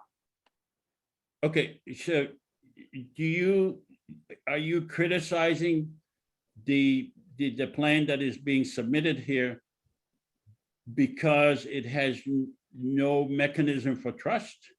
Because it has no mechanism for pulling more people in. It has no mechanism for enlarging the group of people who buy into it. Oh, you mean because there are no mechanism for people to vote? No, because there's no outreach. Okay, so you're talking about the that what we are doing is not successful. That's It's not, but there's not going to be a way for it to be successful without the right mechanisms for outreach and influence. And I don't think that okay. the one mechanism for influence that you've talked about is enough. And The what, one mechanism you've talked about is, we'll go to the government and we'll tell them that you're not really serious. And we'll show that the government's not really serious. I don't okay. see that as a mechanism. So you are saying, okay. So you are saying that even if there are 5 million people voting, that would not be enough of a event to influence the Israeli and the Palestinian government. Yes, that's what I'm saying. Yes. Okay, all right, well, and what is the basis upon which you are Well, making? I mean, I would come back and say, what's the basis upon which you think 5 million people will be voting? I mean, I think that 10,000 people will vote. I don't think 5 million people will vote. So the question is, how do you get up to 5 million? Okay, And once you get from 10,000 to 5 million, getting the next 5 million is not an issue. But I don't know that there's a way to get to 5 million even. okay, all right, then that's really the issue that you are presenting, and I think that's a very valid issue, and then let's talk about it. If there is 100% awareness, okay? Awareness, not voting yet. If there is 100% awareness of this, what do you think would be the number of people who would vote? You're not going to get more than 10% of the populations, I don't think. Okay, I speak with other people. Some people say, I had a conversation with two people. One said out of the 14 million, 1 million would vote, and others said 7 million would vote. So that, Well, I think it's more like the 1 million. And I mean, I think, okay, it's But- what you but- see in the elections here in the United Yeah. States. I mean, there's Okay. so many people who are, there's so many people who don't vote. People don't vote. okay, I completely respect what you're saying, but let me ask you a question. Are you familiar with any democracy in the world in which the number of people voting was predicted before the election was conducted, or as a condition precedent to having the election? Because at the end of the day, every democracy, there My is. guess is that when you're getting started on something, you don't call for a vote until you're sure that you're going to get enough people voting. So But that's you not- got to that's be not- sure you're going to get enough people voting. But that's not reality. Every democracy, You haven't, I'm sorry to look, say look, this, you look. have an answer to everything, but I don't think you're listening to what people are saying. okay, let's talk about the election in Israel, okay? There was an election in Israel, a first election in history, okay? Did they know how many people are going to vote? That was a whole different issue than this. That was not bringing together, Why is a it a bunch of different? Why is organizations it a whole that don't different? trust each other. It was a big emotional, it was a big emotional need that people had. I It's understand not- I it's not- understand the explanation, but you are avoiding my question. My question is, You're did- avoiding mine. Let's stop it now and let other people go. I'm sorry? I said, you're avoiding my suggestions.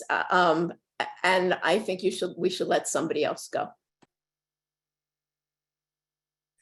Okay, I mean, you don't want to engage in a conversation, that's fine, then let's go to someone else. Let's go to Sean. Can you hear me? Yeah, Yes. Okay. I noticed with the meeting that Israel and Palestine want security because they feel threatened of each other, right? The IPC are telling the three factions that they want security, they must have peace. However, both Israel and Hamas and PA feel they need to have weapons to protect themselves to have security. Like the Israeli Prime Minister will not demolish the wall, and Israel feel that they need weapons to protect themselves from Palestine and vice versa. how do you show those people that peace brings security to make them feel safe and secure instead of weapons? Because they are traumatized and they feel like they need to have weapons to feel safe and secure. Well, I mean, what do you mean, how do we show? There is an argument that being made that peace is the ultimate security, okay? Yeah, but they don't see it that way. They see that they need Okay, weapons when you instead of, say they, there are 14 million people there, okay? yeah. They are not a monolithic system. What- But it, They're sorry. not a monolithic society. Mm-hmm. So when they are now responding to the system that exists, I am saying, well, we need to create a different system, and then we'll see how the population react to the different system. They were traumatized from the past. They had war in the past, and they feel like they can't reach peace because they were traumatized from the past. And I don't know if this approach they see that's coming forward in front of them, if that's enough to convince them that the IPC will work. Because I'm with the IPC. I'm not saying that, but I'm just saying some people who are traumatized from the past when there was war, they're still not convinced that they could reach a peace with the faction, with their enemies. Okay, Or I wouldn't say enemies. if there are 14 million people in the area, what is your prediction of how many people would vote? Well, depending how many votes, depending how many they feel they trust. If the there is system. 100% awareness of this, 100% awareness, how many people would vote in your prediction? I'm not sure, but all I'm seeing is people are still have some debate. So I think there'll still be some people who agree to this. And Okay, so let's go to Charles and Paul. I'm sorry, Paul. Do you have a response to the other speakers? Yeah, you are not starting with nothing. In Israel, you have many elections, far too many, of course, and you can see an indication. The left-wing parties in the last election, if you count the Arab parties and the Jewish left-wing parties, had about 20 votes out of 120. That isn't a perfect indication of their attitudes towards Confederation, but it shows that Israelis have a need or feel a need for an aggressive nationalist policy. So how you would get from there to being willing to have an election in a supranational body, that I think is the ultimate question that I don't think has been answered. Do you have any gut feeling reaction as if we have 100% awareness in the Israeli and the Palestinian society, what percentage of the population would vote for their district and for president, based on your?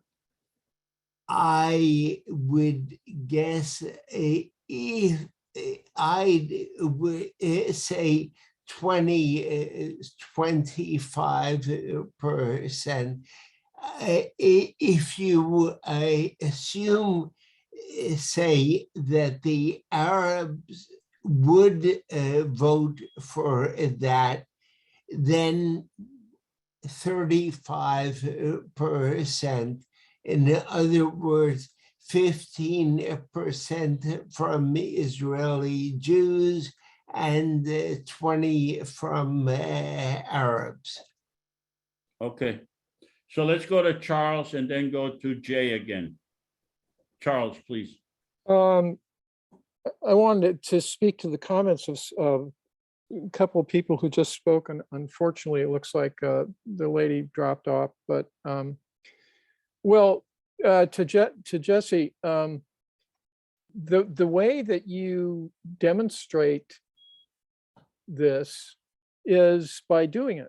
So if the politics are stuck, not just in Israel, but in the United States, if you have two people who are arguing and they're about to go to fisticuffs, if somebody else steps in between and says, now, wait a minute, can we talk about this and, try and cool things down a bit?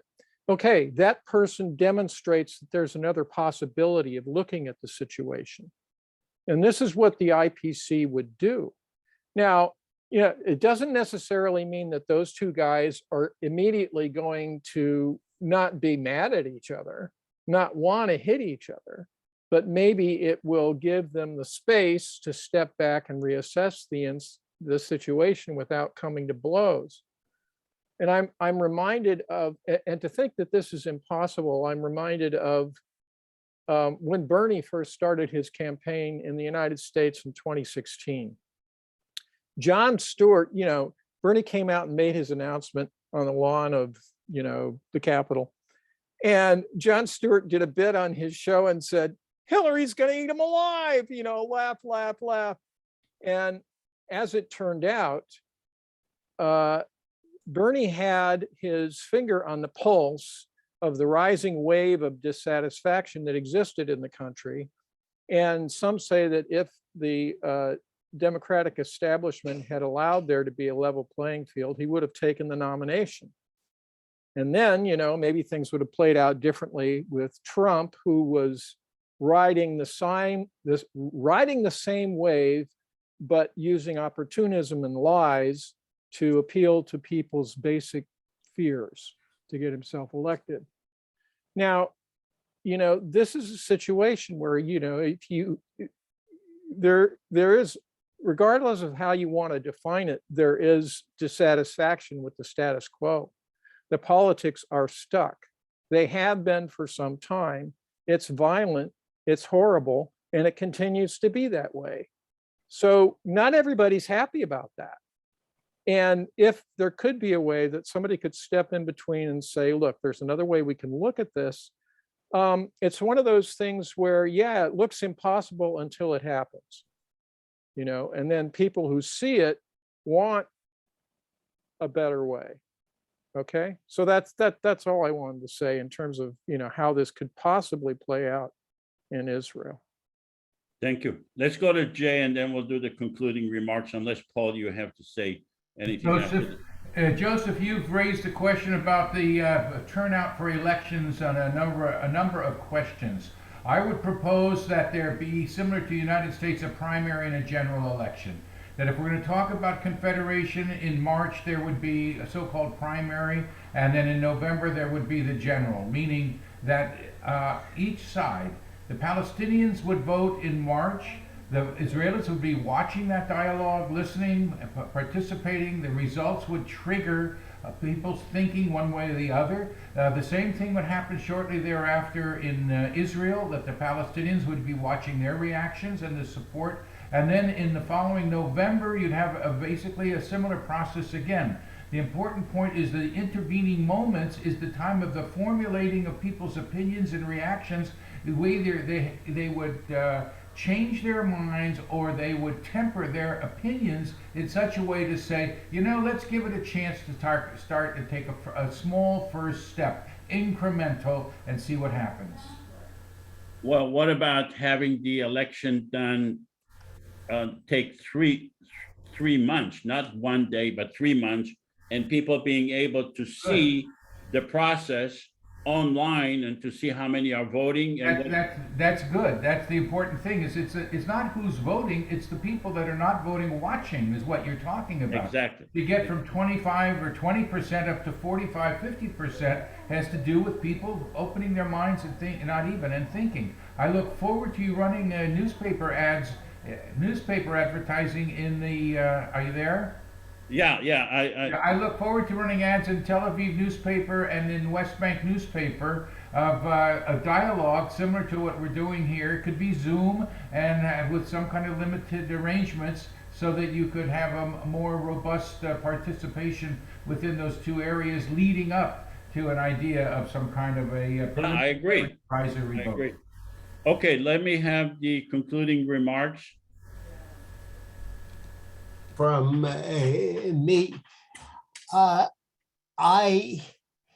am arguing in a sense against what I've been doing for 30 years, because in which I've been involved in most parts of the peace movement in Israel and here.